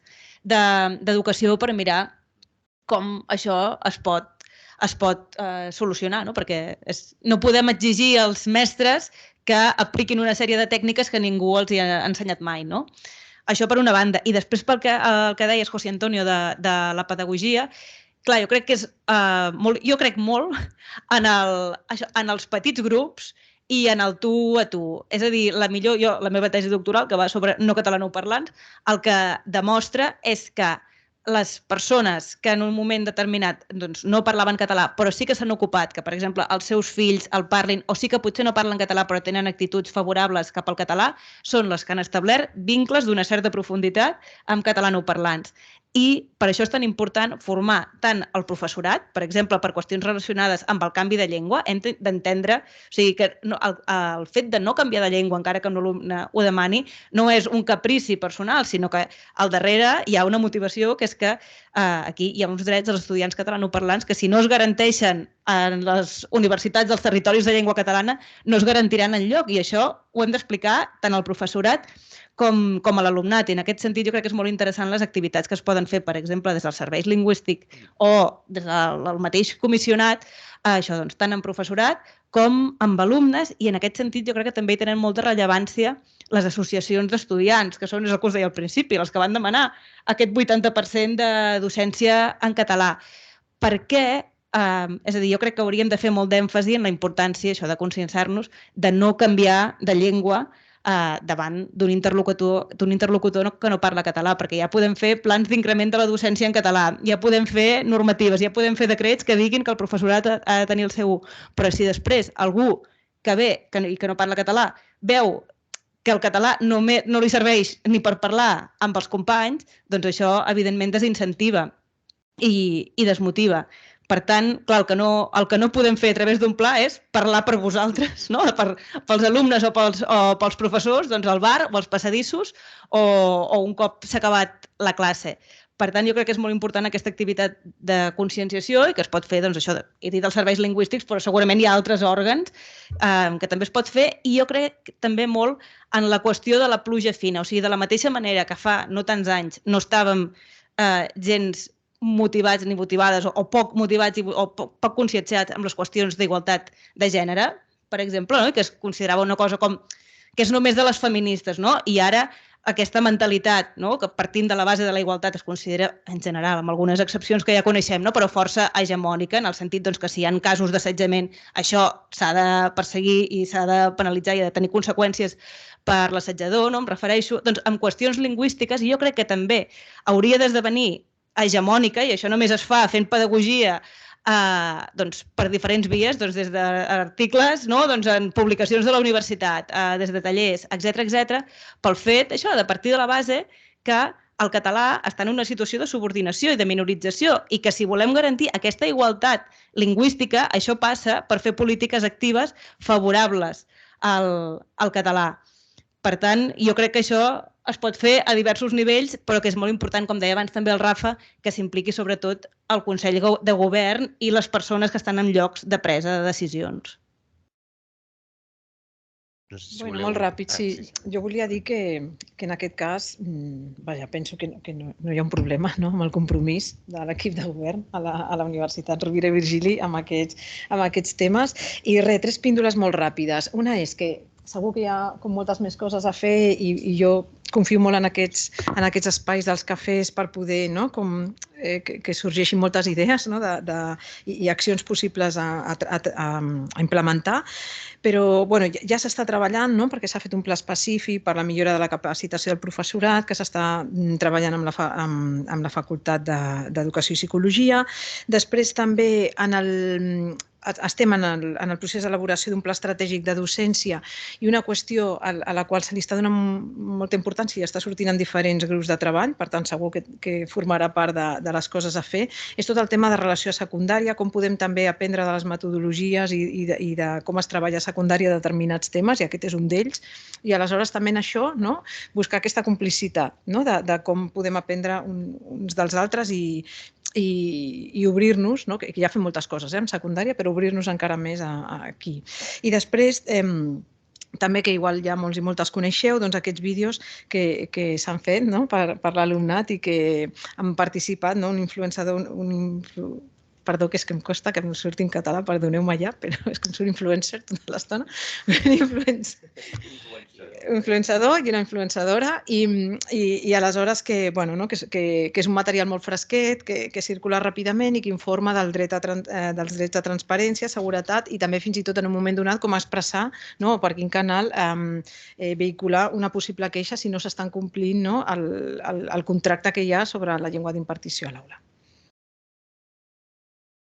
Sí, també ràpid. La consciència lingüística jo crec que té raó. Marina diu que és molt micro. Jo crec que les actituds s'acaben conformant en el dia a dia, no?, en les interaccions viscudes, no?, en les experiències mantingudes, no?, en el que vius cada dia. En aquest sentit, jo crec que els discursos són importants. És a dir, com fem els discursos, quins discursos fem? Ara s'ha dit, la Universitat de València va triar el pragmàtic, un discurs pragmàtic positiu, no?, que tenia a veure amb la professionalitat, amb que el valencià obri portes, és a dir, que això te facilita l'ocupabilitat perquè tu seràs un millor professional d'aquesta manera, no? Aleshores, clar, la utilització d'aquest argumentari és important. Jo crec que no és menor, no? Voleu dir que hi ha gent que vol formar metges dolents? Perquè, clar, quan tu gires l'argument, i utilitza també, que també s'ho marcava en l'estudi, l'argumentari d'igualtat, no tant en termes percentuals com en termes qualitatius, no? És a dir, l'argumentari que li apliques al castellà no li l'apliques al català. O sigui, jo, ha hagut gent que li ha dit, per què contractes algú que no sap català i no contractaries algú que no sap castellà? Perquè sembla que el requisit és només del català, però el castellà està requisit en tot arreu. Per tant, diguem, aquest tipus d'argumentari d'igualtat, no en els percentatges, sinó de tracte igualitari, del que estava parlant, que aquest estudi efectivament va emprendre dels moviments feministes i apliquem aquest argumentari feminista a la qüestió lingüística, l'adaptem, òbviament. Jo crec que és important. I, per tant, que els discursos basats en l'equiparació, en girar la tortilla, i quan estan dient alguna cosa, li gires al català, i de centrar-ho en pragmatisme positiu. A veure, els discursos no són de persones concretes, és a dir, que aprendre, i per això crec que és important tindre el mapa complet de discursos, que davant te trobes algú que t'està argumentant com un unitarista irredent i no sé què, doncs tens que contestar d'una manera. Però també te pots trobar gent que en una mateixa acte de parla t'està argumentant d'una manera i de l'altra, no? I de la contrària. No de la contrària, però diguem de la del costat, no? Aleshores, en la Universitat de València no hem fet gaire ús d'un discurs pragmàtic resistent o, diguem, més identitari, no? Però, bueno, això no vol dir que no ho puguis fer en determinats contextos. Per tant, diguem, l'adaptació discursiva és important. I després, com que a mi m'agraden els contrapunts, no?,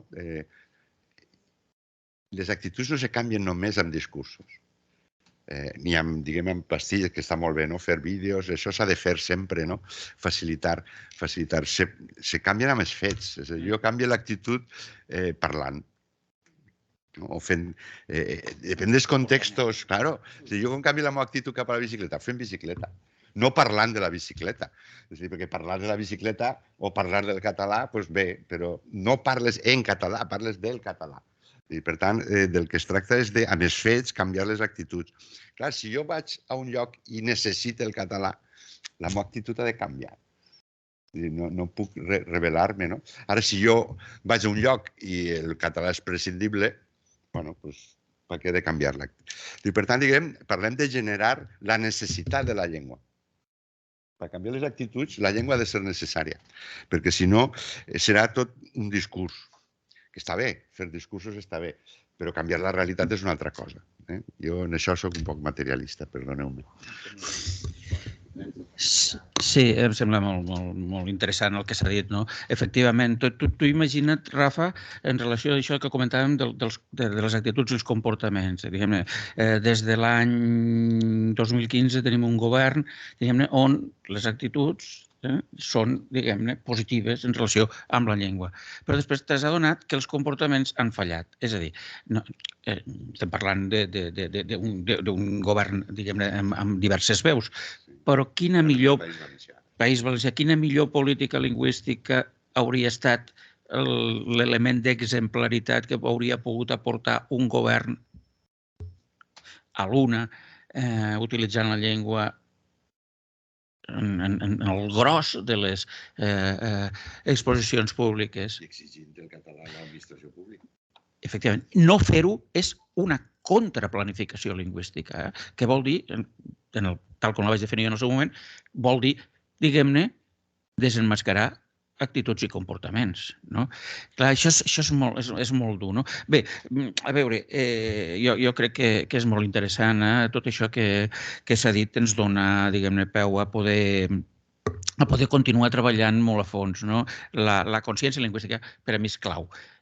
En aquell, diguem-ne, per a mi, necessari nou model lingüístic educatiu global, holístic, que crec que caldria, més enllà d'aquell think tank que l'hauria de definir molt bé, hi ha de seguida la implementació en la formació del professorat, que és clau, que és fonamental, perquè els models els fan bons els qui els executen.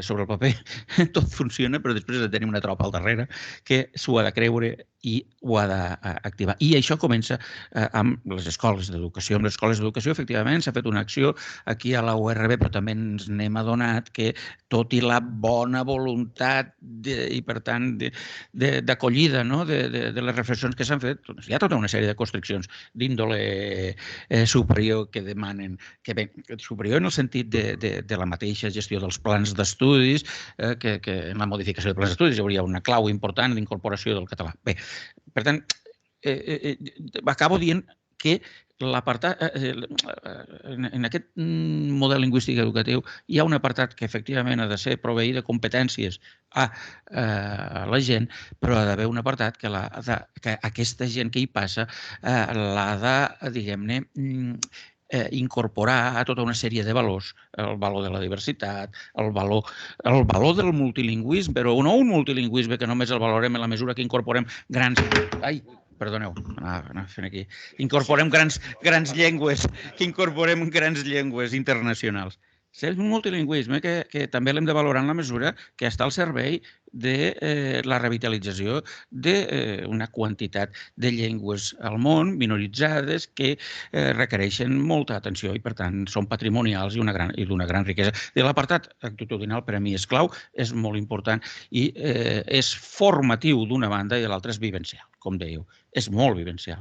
I aquí aquell depèn de tu que jo també he criticat una mica, diria, a veure, és evident que no depèn únicament de tu, però també depèn de tu. Aquest també depèn de tu, que seria més encaixable, aquelles actituds personals hem de ser capaços de traslladar-les, hem de ser capaços d'aconseguir la màxima capil·laritat social a l'hora d'intervenir des de dalt, des de baix, des del mig. És això, la política i la planificació lingüística. Molt bé, Miquel Àngel. Doncs, amb aquest també depèn de tu, de mi, de nosaltres, no? Diria, en aquest cas, permeteu-me, de mi en particular, com a comissionat de Política Lingüística i Publicacions de la URB, sí que, com feia la Iolanda, sí que voldria reiterar el compromís que hi ha hagut tant personalment pel càrrec que em correspon com per part de l'equip de govern. Sabeu que, a banda del Pla de Política Lingüística, doncs, com bé feia esment el Miquel Àngel, hem aprovat molt recentment per Consell de Direcció 3 plans, el d'acollida, el de terceres llengües i també el d'increment d'enfortiment del català a la Facultat de Ciències d'Educació i Psicologia, totes les dificultats, no? Però una mica, com deies tu, Marina, amb el concurs de les persones directament implicades, en aquest cas, de la facultat i membres de la Comissió de Política Lingüística. Per tant, refermo una mica el compromís de la URB amb les polítiques generals del sistema universitari. I en aquest punt, si us sembla, passaria la paraula tant al públic de la sala com als que esteu en pantalla. Potser comencem pels de la sala, si algú vol intervenir, ho fem així de manera ordenada. Si algú vol posar algun comentari també al xat, jo crec que ara és moment, estaré al cas del que pugueu afegir. Sí. Perdó. Marcel, sisplau, agafa el micro. Un parell de coses. La primera és per tu, Rafael, l'altra és per tota la taula. Quin efecte creus que tindrà el nou govern valencià en el debat que estem tenint? I la pregunta que faria a tota la taula és: creieu que la intel·ligència artificial l'hauríem d'incorporar ja en aquest debat? Gràcies.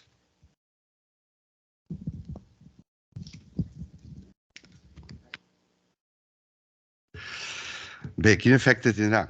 Un efecte, diguem, deslegitimador de les polítiques, evidentment, no? De les polítiques lingüístiques a favor del català. A veure, que la Universitat de València, que és la que jo he viscut, no? Hagi aconseguit aquest efecte, aquests resultats no ha estat sense, diguem, lluites i conflictes interns, és a dir, que s'han produït, diguem, les determinades resistències. Aleshores, diguem, tindre un govern a favor o tindre un govern en contra ajuda o dificulta. A veure, les universitats són ens autònoms, aleshores, diguem, el que tindrà més dificultats els equips de govern que vulguin desenvolupar polítiques favorables, ho tindran més difícil, però no deixen de ser autònoms. Per tant, en aquest sentit, jo crec que el govern que així de les eleccions el que farà serà generar un context més hostil.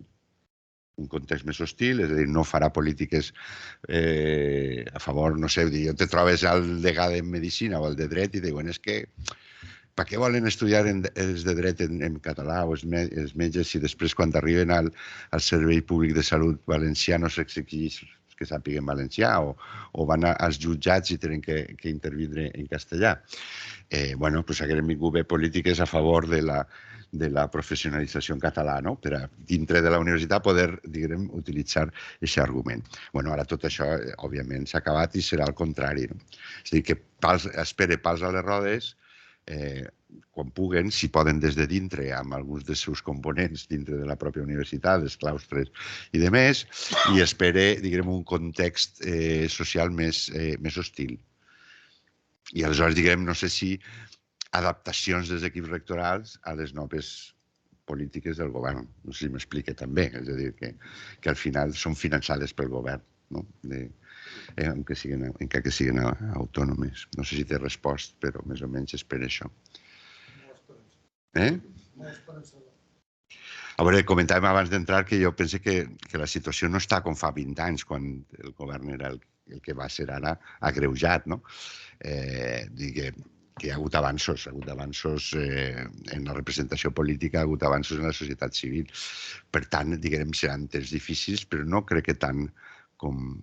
que és que ja han passat 25 anys, nosaltres, jo almenys que tinc certa edat, governant sobre el Partit Popular, que no és la primera vegada que passem per ahí, que sabem de què va, no? I hem après i, bueno, s'espera que tindrà efectes negatius, és obvi. Tindrà efectes negatius, però en aquest sentit que estava dient, no? Pals a les rodes, context més hostil, social, i després certes resistències internes més legitimades per l'existència d'un govern en aquestes característiques. En relació a la intel·ligència artificial que comentaves, acabaré molt ràpid. Jo és un tema que em va vindre de nou. Vaig fer-hi un parell d'incorporacions, vaig veure que uns dien això i els altres tot el contrari, i he decidit, diguem-ne, personalment, aparcar el tema fins que estarà una miqueta més desenvolupat i aleshores ja miraré de posar-m'hi. Sobre això, no sé si es pot considerar com a tal intel·ligència artificial, però sí que s'estan produint avenços molt significatius en qüestions de traducció automàtica del castellà al català. Això s'hi està investigant des del BCC, des del Barcelona Supercomputing Center, amb el projecte AINA i amb altres, i des del CSUC, que és el consorci universitari de Catalunya, també s'hi està invertint i s'hi està treballant. El que passa és que els avenços no van tan ràpids com s'havia previst en un principi, però jo crec que aquí, en un futur, aquí sí que tindrem bones notícies. Potser no tan ràpid com pensàvem, però sí que pot ser molt útil això per evitar, per exemple, canvis de llengua a classe.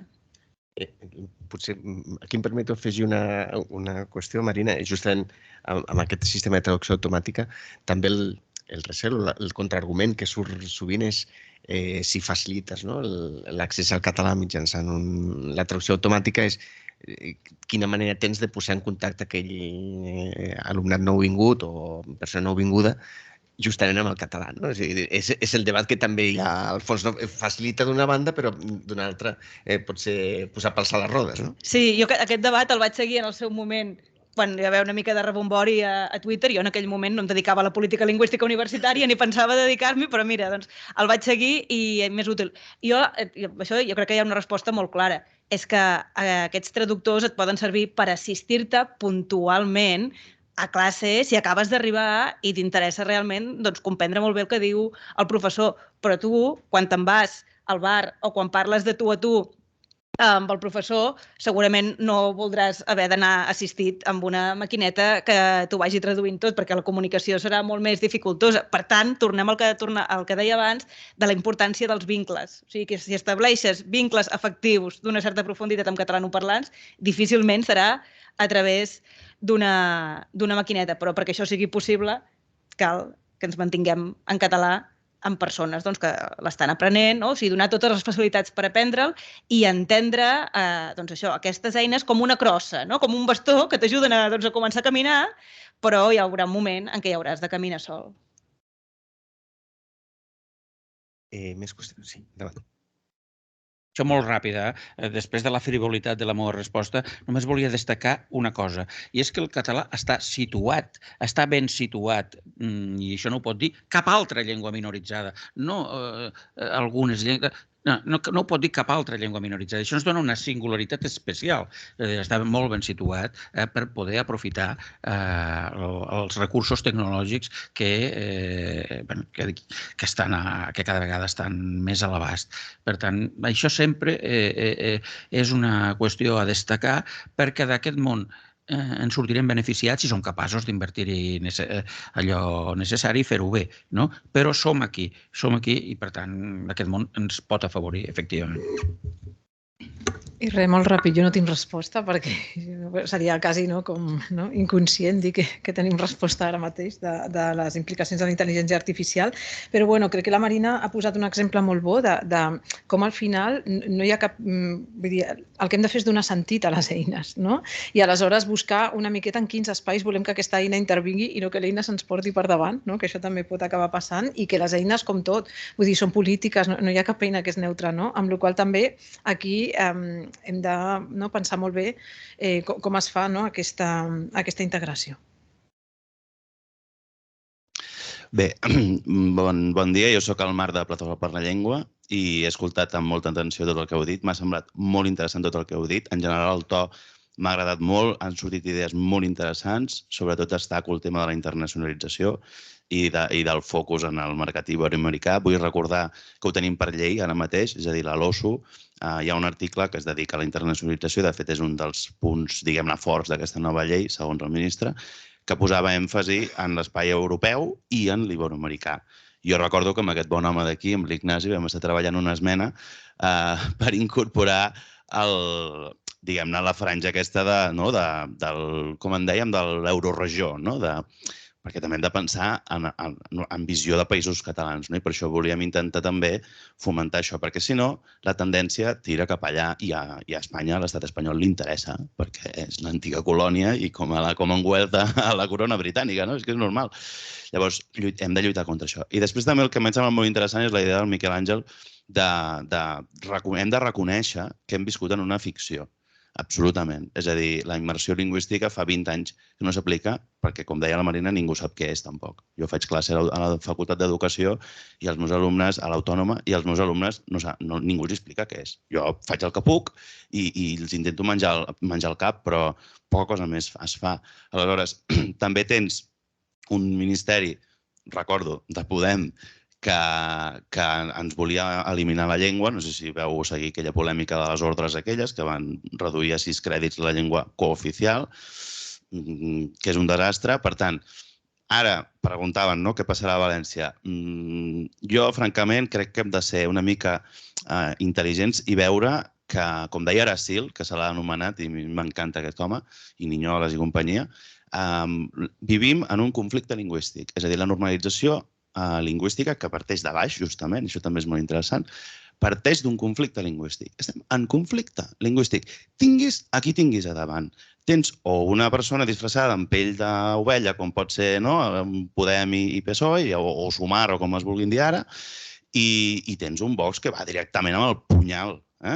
Però fer pactes amb el diable i taules de diàleg, doncs t'aixeques amb el punyal clavat a l'esquena de la taula. Per tant, crec que fa falta una política lingüística meso, que deia la Marina, em sembla molt interessant, perquè la macro, diguem-ne, tenim unes lleis de puta mare a Catalunya, tenim unes lleis de puta mare, tenim la LUC, tenim la LEC, tenim, vaja, vull dir, el famós normalment.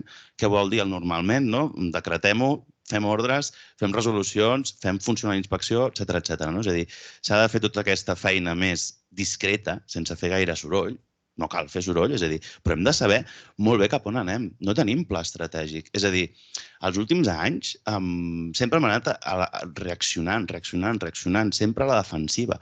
Mai hem avançat. Si t'hi fixes, i amb les dades de la llengua ja es veu que hem anat baixant, no hem guanyat gairebé mai. Ara jo amb l'àmbit universitari sí que estic una mica esperançat perquè realment s'ha fet aquest pla, que espero que vagi a bon port, s'ha començat a aplicar el punyetero decret del 2010, que el teníem allà mort de fàstic en un calaix i que ningú estava aplicant, amb permís de la UB, que també veig que el Jordi Matas si no em renyarà després. Però vaja, cal tot això, activar totes aquestes coses. Poso dos exemples, ara potser soc massa ambiciós, però jo, mira, com que estic en una posició còmoda, estic en una entitat del tercer sector, doncs jo em permeto donar idees. Com pot ser que hi hagi màsters amb centres adscrits o no, o facultats mateix d'universitats públiques, que ofereixin un 3% d'oferta en català. Un 3%. I ara miro el Rafael perquè és el cas de la UB. UB baixa. Un 3%. Tinc un Excel, tinc un Excel, el vaig fer ahir, vull dir, porto 2 setmanes fent-lo i tinc un Excel, després t'ho puc ensenyar. Un 3% d'oferta en valencià. Com pot ser? Com pot ser això? Com pot ser que un centre adscrit de la UPF, no diré el nom del centre adscrit, però ja ha dit la universitat, tingui un 0% d'oferta en català i un 80 i pico % d'oferta en castellà? Perquè miren el mercat iberoamericà, evidentment, i després un mínim en anglès. I entres a la pàgina web d'aquest centre adscrit, veus els màsters i veus segell favorable de l'ACU. Doncs em sap greu, però això, per què no som una mica més pràctics? És que semblem burros. Doncs no, no pot ser. O fins i tot m'he trobat en pàgines web de màsters amb els logos de la gent i tal, i que les pàgines web estan en castellà. És que són coses tan... I només en castellà, vull dir, no és que ho estigui, és que només estan en castellà, en català no. Com pot ser aquestes coses tan bàsiques? És que a vegades sembla que ens autocensurem a nosaltres mateixos per por. Doncs els altres no tenen cap por de dir ens carreguem l'Oficina de Drets Lingüístics de València. No sé, Franco va prohibir el català. Vull dir, per què nosaltres som tan rucs i ens posem nosaltres mateixos pals a la roda? Siguem una mica més ambiciosos. Evidentment que ens criticaran, no passa res, però, escolta'm, nosaltres tenim moltes eines per fer-ho. Per tant, crec que ens cal pensar bé cap on volem anar i començar a fer coses d'aquestes meso, que deia la Marina, que amb això li compro 100%. I res, només li volia preguntar al Rafael, ja que t'he fet una mica de canya, ara et volia preguntar si amb tot aquest pla que vau fer, que m'ha semblat molt interessant allò que deies que el govern, com ho dèieu, el Consell del Govern aprovava, això m'ha semblat una mesura fantàstica, molt intel·ligent. Si teníeu alguna mena de política d'incentius, perquè jo crec que és un tema que també, i no s'ha parlat gairebé gens de recerca, però amb el tema de recerca el mateix, l'ACU es cobreix de glòria, és a dir, es demana que es publiqui en Q1 i no sé què, i en anglès, a mi, filòleg català, em demanen que publiqui en anglès, que a un senyor de Wisconsin li importa una merda l'article neutre, m'entens? I en canvi no demanin que es publiqui en català, perquè ho podrien fer perfectament. I no ho fan. Bé, doncs això, la política d'incentius em sembla interessant i una via a explorar. Gràcies. Abans que respongui algú de la taula, una bona notícia, Marc, farem un cafè de llengua sobre el català a la recerca. Ho dic perquè tenim previst. Que dels màsters en soc conscient, no? I l'actual director s'ha posat mans a l'obra, no sé el que podrà fer, però perquè és un fracàs, vull dir, no hi ha alguna manera, no? Per tant, no patisques que no t'has clavat en mi. Simplement és un món que vam explorar, que formava part... Estava fora del pla d'increment de la docència, perquè deia, se farà una normativa per a regular l'oferta lingüística dels màsters, i no s'ha fet mai, perquè ho hem intentat 3 o 4 vegades, seriosament, i no hem sigut capaços de posar d'acord els directors de màsters amb l'equip directiu, etc. Té raó en dels incentius. No hi ha hagut incentius per als graus. No hi ha hagut, i ho he plantejat diverses vegades a la rectora i al rector prèviament, que diguem ajudar a la gent a que tingui un context més amable, o inclús en discriminació positiva. Però això són recursos. Això són recursos i sempre hi havia una limitació de recursos. Recursos vull dir perquè incentivar, per exemple, en la dedicació temporal. Comptar les classes fetes en valencià d'una altra manera. O sigui, no 1 a 1, sinó 1 a 1,1 o 1, el que se crega. Per tant, diguem, incentives al professorat que fa aquestes classes a que li compten com a més. Això seria una manera, però clar, això implica que buides. És a dir, que necessitaries contractar a més professorat, perquè si li comptes 1,1, això vol dir més professorat. O altres formes d'incentiu, de dir, si el seu màster és en català, o té una oferta, en comptes de necessitar 15 estudiants per a que sigui viable, la universitat li el mantindrà en 10 o li mantindrà en 5. És una altra manera d'incentivar. És a dir, fer polítiques de discriminació positiva.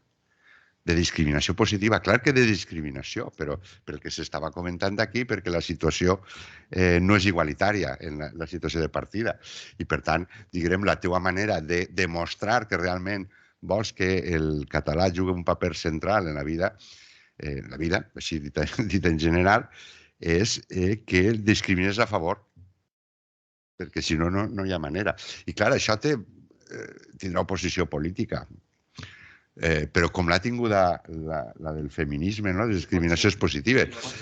Sentia sí, la judicial és més difícil, però sentia el president del govern, Pedro Sánchez, dir que és que el discurso feminista havia molestado a algunos de sus amigos. No heu sentit aquestes declaracions? Que se sentían incòmodos. Claro que se sienten incòmodos, no?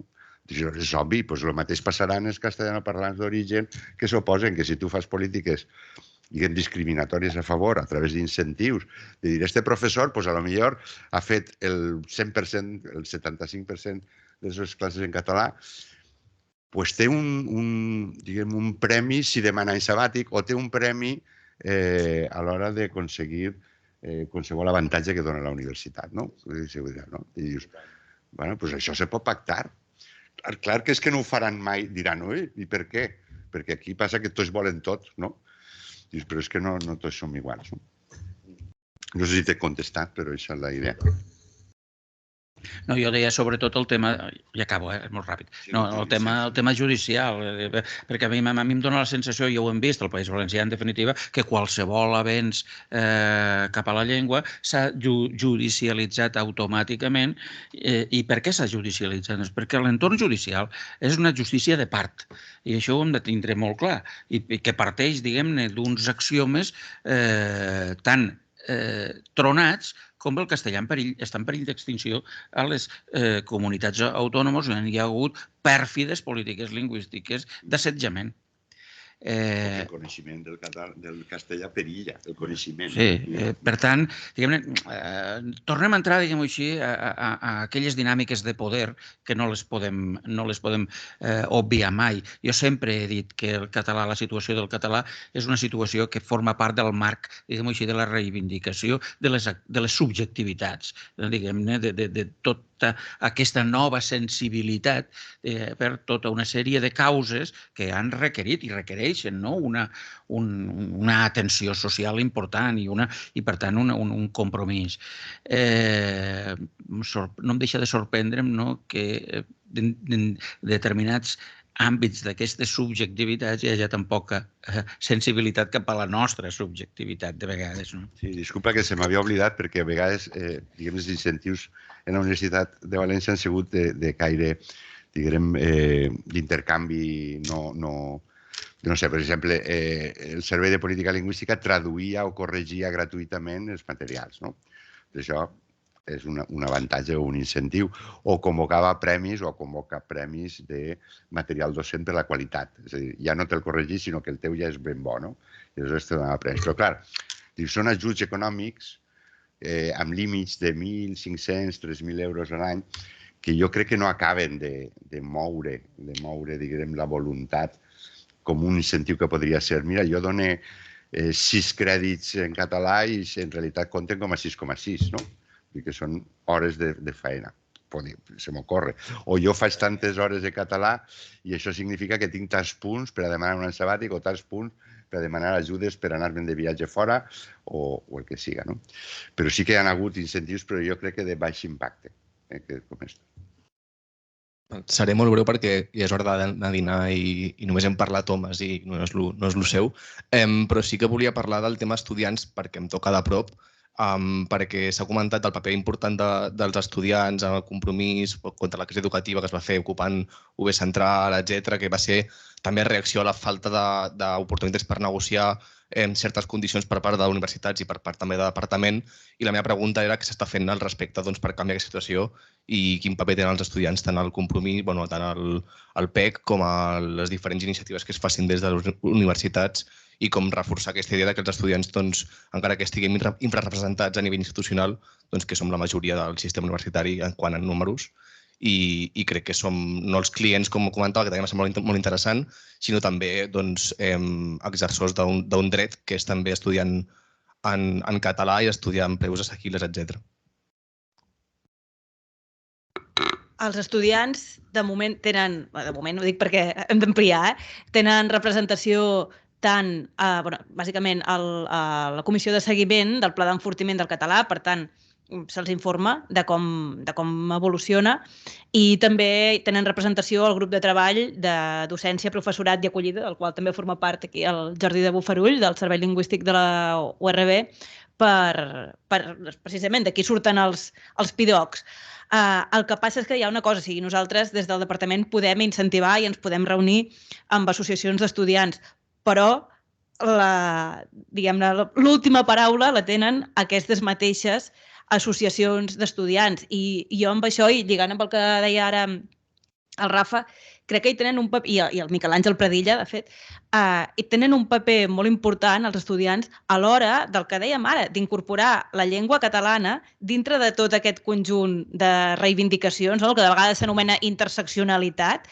És a dir, és això, no? És a dir, totes partim d'una desigualtat, no? I, per tant, si estem en contra de totes les desigualtats, hem d'incloure també les desigualtats lingüístiques. I també és important fer entendre que això no afecta només als estudiants catalanoparlants inicials, sinó que de la mateixa manera que hi ha homes que es consideren feministes, hi ha persones que són blanques i que som antiracistes, I, és a dir, moltes vegades des del privilegi tu pots sumar-te a causes que consideres justes i amb la llengua hauria de passar exactament el mateix. Llavors jo crec que aquí sí, els estudiants hi tenen un paper molt important, però depèn sobretot d'ells mateixos. I també tenen un paper molt important a l'hora de fer pedagogia, que deia abans. O sigui, està molt bé de penjar una pancarta que volem la universitat en català i hi estem d'acord, i és important penjar aquesta pancarta per una qüestió de paisatge lingüístic i del que es veu, però també és molt important fer aquesta tasca de conscienciació, per exemple, de no canviar de llengua, de queixar-te si no es compleix la llengua anunciada a la guia docent. Sabem o sospitem que probablement hi ha més casos d'incompliments de la guia docent dels que ens arriben oficialment com a queixes. S'ha de saber que hi ha unes bústies de queixes lingüístiques i que són per fer valdre els teus drets. Però en qualsevol cas m'ho apunto perquè potser sí que és veritat que des del departament hauríem d'oferir més acompanyament a aquestes associacions d'estudiants. Per tant, queda apuntat. Sí, mira, Maria, m'aplico la recepta, no? Perquè potser a la Comissió de Política Lingüística de la URB, a la qual s'hi contemplen, de fet, representants dels estudiants, hem de dir que, verdad, Jordi, habitualment no comptem amb la seva participació. Tenim problemes per tal de tenir representants dels estudiants a la comissió. La qual cosa... Ahir no hi eren i, a més, perdó, però no van ni confirmar ni... Saps? O sigui, no... Van rebre el correu però no van dir res més. Vull dir que també és important. Sí, i entenc que no és límit a l'àmbit lingüístic. Aquesta dificultat per fer partícips als estudiants de la vida i de les decisions d'àmbit universitari, si més no a la URB, ens costa en alguns àmbits. Per tant, la voluntat hi és perquè hi ha els mecanismes per tal que hi siguin, però certament diria que és moderada, tot i que en canvi sí que tenim bones respostes, ens adrecen mitjançant la bústia de queixes lingüístiques, sí que tenim estudiants que fan servir aquesta via per posar de manifest un canvi de llengua o alguna altra queixa d'àmbit lingüístic. Però sí que caldria treballar una mica més en aquesta línia. No sé si teniu alguna pregunta, suggeriment a la sala virtual, en aquest cas. No? Potser, com deia Pau, com deia Pau, ha arribat no l'hora del cafè, sinó l'hora de dinar. Érem conscients que l'hora no era de cafè, però clar, teníem un cartell molt maco que volien aprofitar i fer vermut de llengües potser no convidava altres, no hagués estat malament, però bé, podem tunejar-lo, si es permet l'expressió. Bé, jo voldria donar les gràcies, reiterar l'agraïment als membres de la taula, la Marina, la Yolanda, el Rafa, el Miquel Àngel, per descomptat a tots els que heu estat a la sala per les preguntes, acompanyant-nos també per la retransmissió en directe i, en fi, jo crec que hem après molt, hem pres molts apunts i ens fa pensar que calen més espais d'aquest estil justament per fer una mica bullir l'olla i pensant també justament ara de manera immediata en allò que tenim al davant, que és l'elaboració dels PIDOC, dels plans d'increment de la docència en català. Per tant, agraïment a tothom que ha participat, a la sala, a la taula i a l'altra banda de la pantalla. Gràcies.